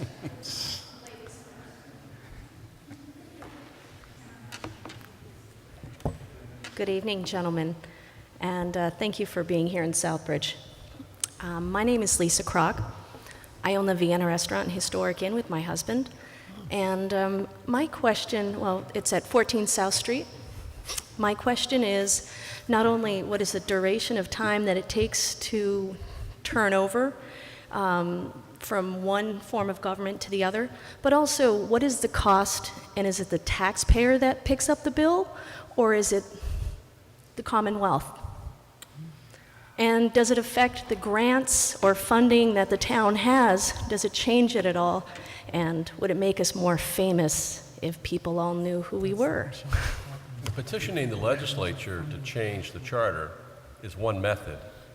But if you look at the Home Rule Amendment to the state constitution, the preferred method, the most democratic method to change your charter, is to establish a local charter commission so that local people can participate, make recommendations, allow the voters to make their decision, and then then the charter is changed. And that's a roughly 3-year process. And while the state has not been too generous with grants lately, but there's a grant attached to that to help support the expenses that are involved. Petitioning the legislature and saying change our charter strikes me as, not a very democratic process, particularly since you don't have the long process of reviewing the proposals with the residents of the community. Thank you. If we can, just on that point, the Mayor Markell is saying that's the preferred method. It is not what the Home Rule Amendment says, nor what Chapter 43B says. There are two methods allowed, and Town Council, SEL Council, opined, standing right where you are, Mr. Sama, that it was perfectly permissible, acceptable, and approved by the Supreme Judicial Court for the petitioners to do this. The case that decided that, it was James J. Marino versus the town of Southbridge back in 1979, when we went through a similar process. At that point in time, SJC said it was perfectly fine to do it that way. They did not give an approval or a preference to any procedure, said this is entirely permissible under the statute. That's why it was done this way. Yeah, we agree on that. I'm not saying that the process is being followed here is somehow not approved. What I'm saying is having a process that lasts several years and involves the community in a variety of ways through a charter commission is a more democratic way to do it. Thank you. Next question. My name is John Pulaski. I live at 3 Genesis Street. Mr. Lynch, you asked the question, why did people decide to use the form they were using instead of establishing some other means? Now, I don't speak for the committee at all, but I know a reason I wouldn't do it. We had a charter committee, not the committee that Mr. Shugda served on years ago. It was a committee that had a former legislator, former police chief. They had meetings for an entire year. It was very well done. They had open, it was public hearings. People got to speak. Right. They made recommendations to our council. And I don't think the council, it was as if they didn't even exist.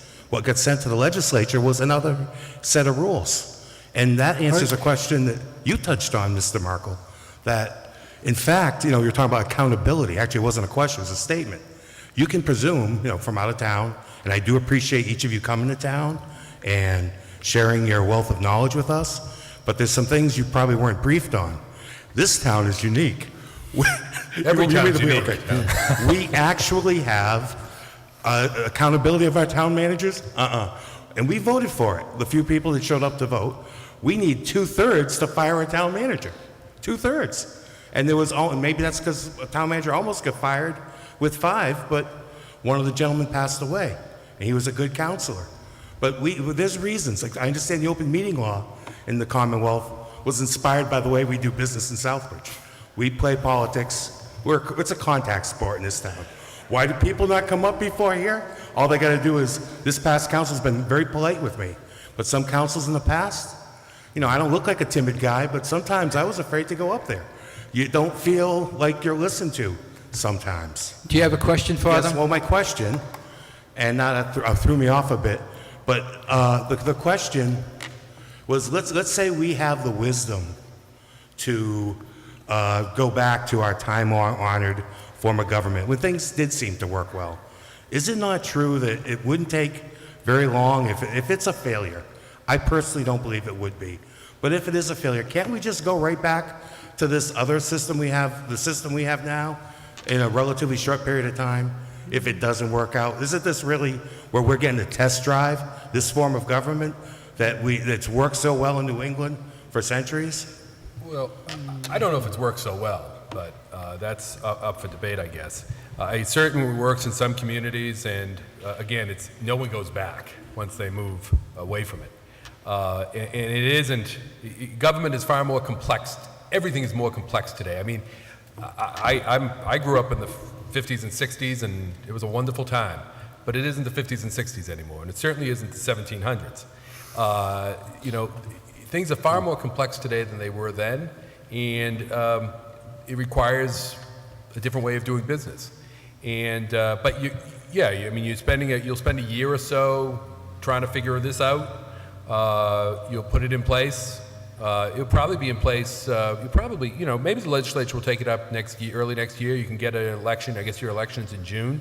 You can have the election then, and then I would assume you'll wait a couple years. And if it doesn't work out, then you go through this again, and you split the community apart in trying to decide what to do, and then so you're probably talking 4, 5, 6 years before you might be able to bring it back or whatever.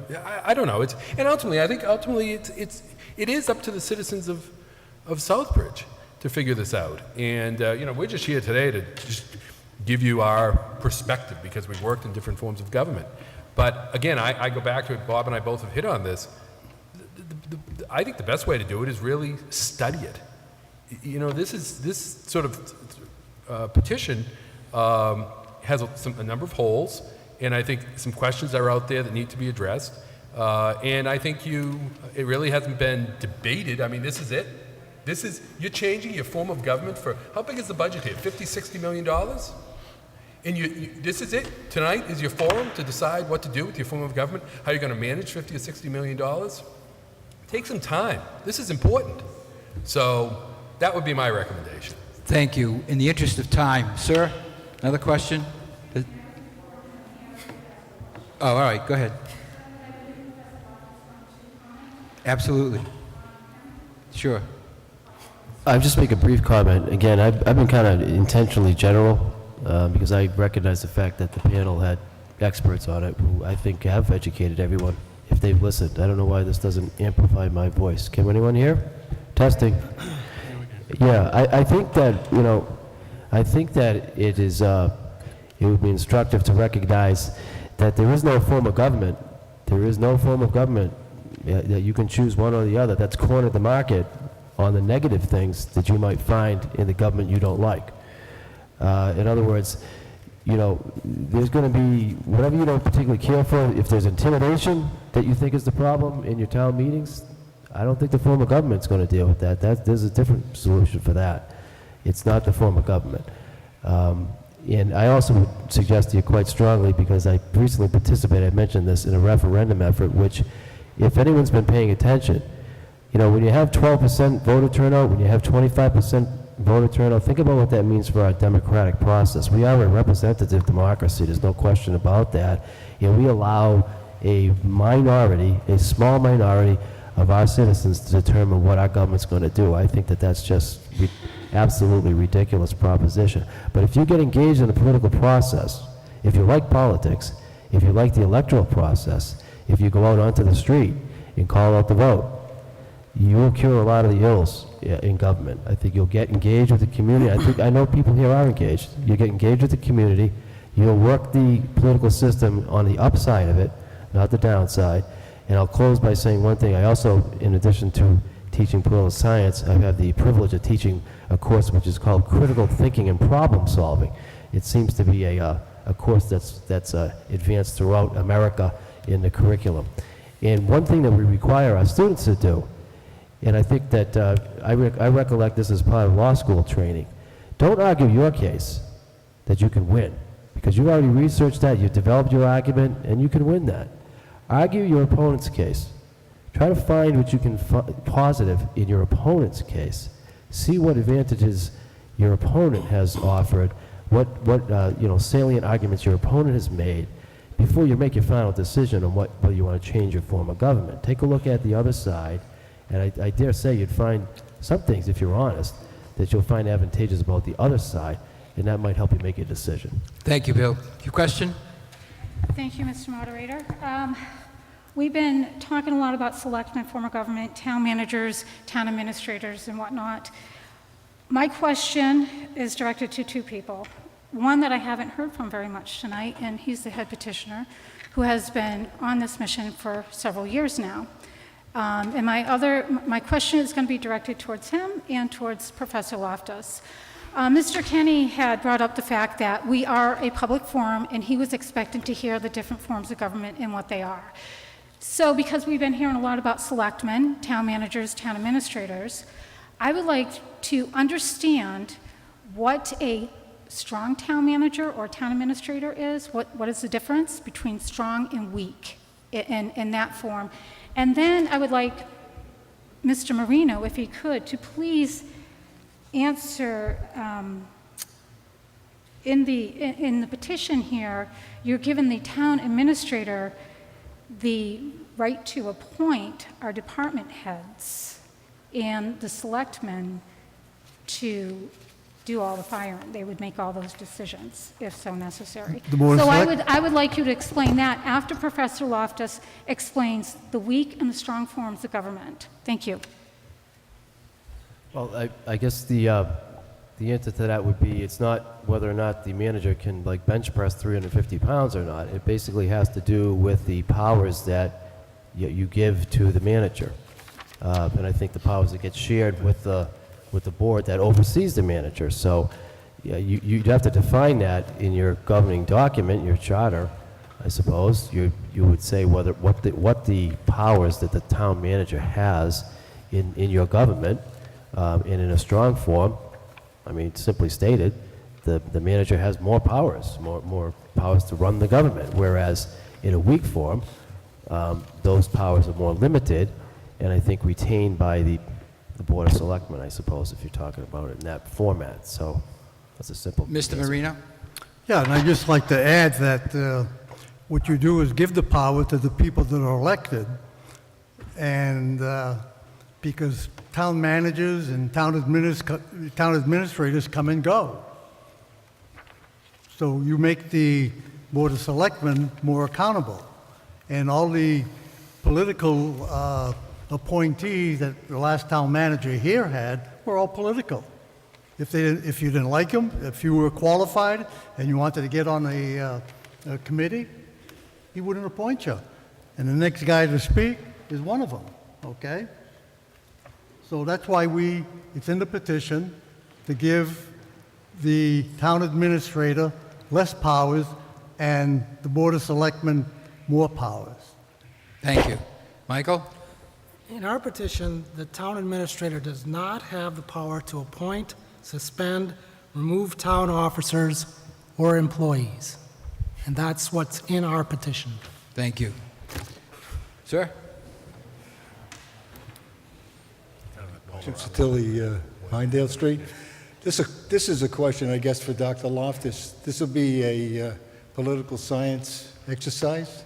I tell you, I've made my final exam. I want to here challenge tonight. you. One of the disconnects that we have in this town has been the metamorphosis or the morphing of our town council from precinct elected to at large. And that has removed whatever representative capabilities we had then have been changed. Our town councils don't even hold neighborhood meetings with their folks. They sit here behind these microphones and play the game, so to speak. So my question to you is, have you seen that in your experience as an educator or as a political scientist, that the precinct elected form of government is better than something that's called at large? I mean, I haven't researched that question, so I would only be anecdotal answer, and I think the anecdotes are what you see in different locations. I mean, that kind of depends on the personnel and the personalities. There are some people, I mean, I'll be honest, I'm running for state senator in the state of Connecticut, and I ran for state representative in 2010. And what drives elections nowadays is you get out to the doors. When you run, you have to see a person, right? And you have to talk, you have to engage them, you have to ask them for your vote, and then if you get it, you got to call them to the polls. Doesn't happen here. Well, I don't know. I don't know about that. I mean, I think that it may not be as noticeable. I look at Southbridge. I mean, I've been in the neighborhood since I was a kid. My dad reffed football down here for Coach Marino, Mingo Marino, I think it was, and other all-stars like that. And so I've seen the transformation somewhat. I look out here. I don't want to be disparaging. I don't know if I'm seeing everyone here, but if I wanted to win an election in Southbridge, I would go out and get a certain aspect of the community that I don't think I see here tonight. I'd register them to vote. I'd learn to speak their language, and I'd get them to the polls. I'd be elected, no question about it. I mean, because I see there's a certain element in the population here too that's part of the transition of Southbridge. And that's not, I don't say that in a negative way at all. I think that can be quite positive. There's been a lot of positive things going on here. It really depends, sir, on the personality of the council. But I have to think that you don't get elected because you're not engaged with the community. It may not be visible to everyone. Your engagement may not be visible. That doesn't mean you haven't engaged the public. There's a lot of one-on-one action that goes on. There's a lot of phone calls that are made to people at homes that get answered. There's a lot of other ways that counselors do their job, I think. And, you know, I think that's the beauty of the representative form of government. The product is the disconnect that causes that. People feel uncomfortable with that, and you wind up like folks, like these folks here, looking for an alternative.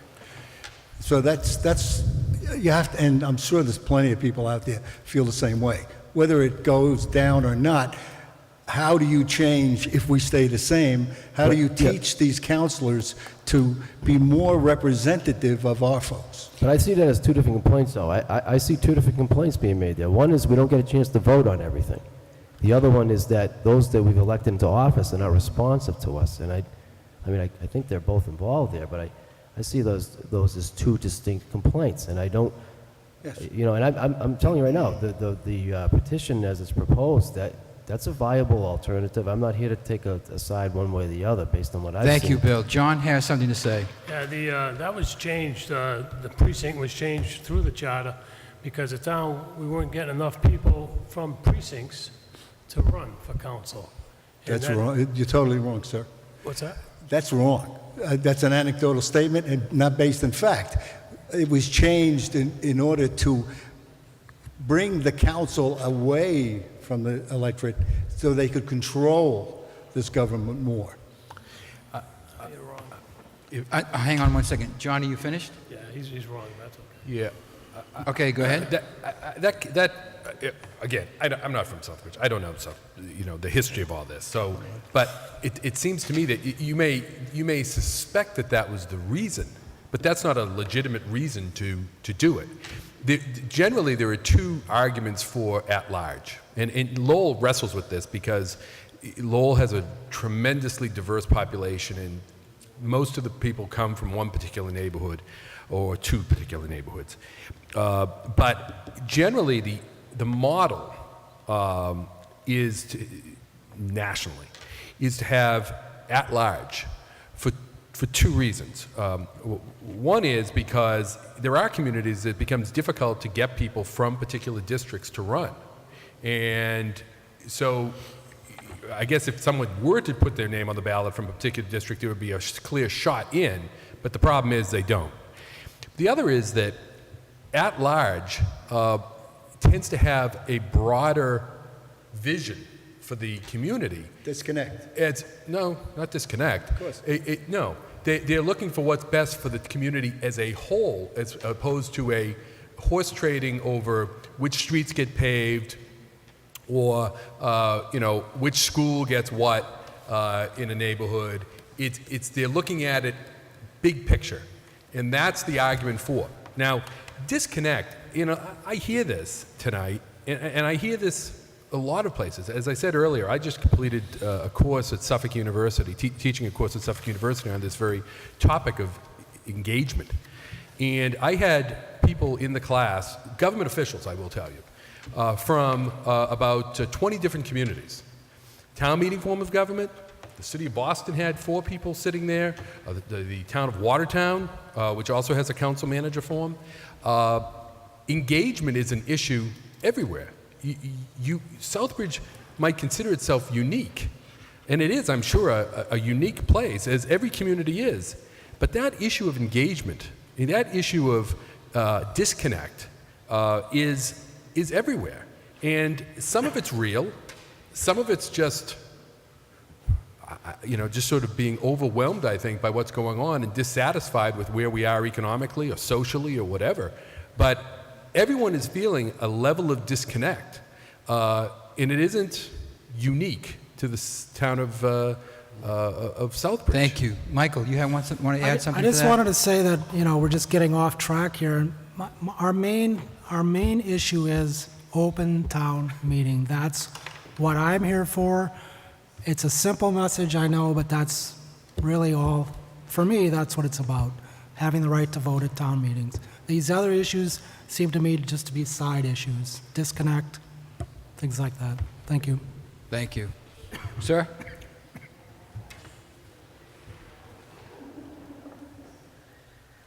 My name is Mike Murray. I'm a resident of Southbridge.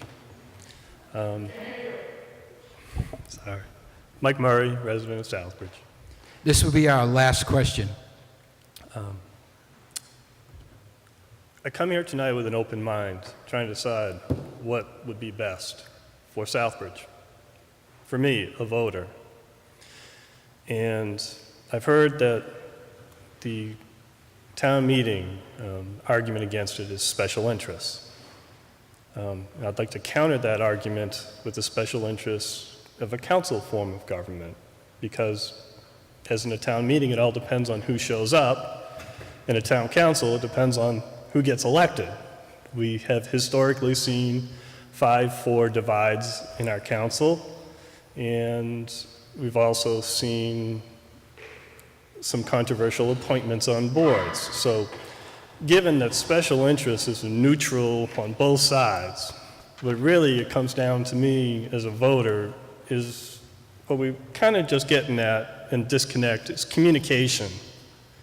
And I would like each side to tackle this question. And the question is,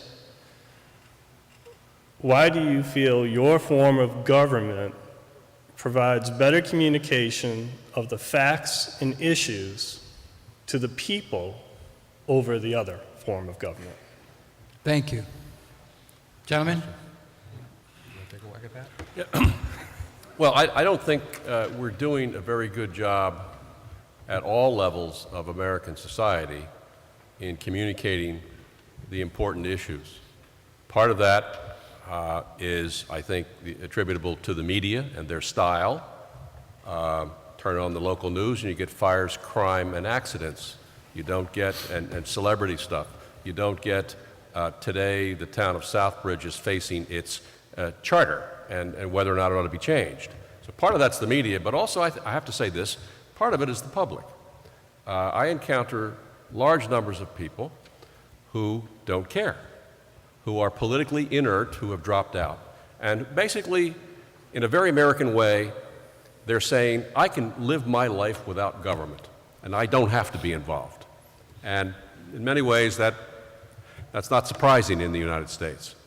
I also agree that special interests rear their head in any form of government.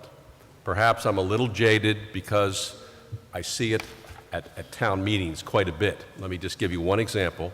2 weeks ago, I went to the town meeting. The local school system asked for a 12% increase in their budget.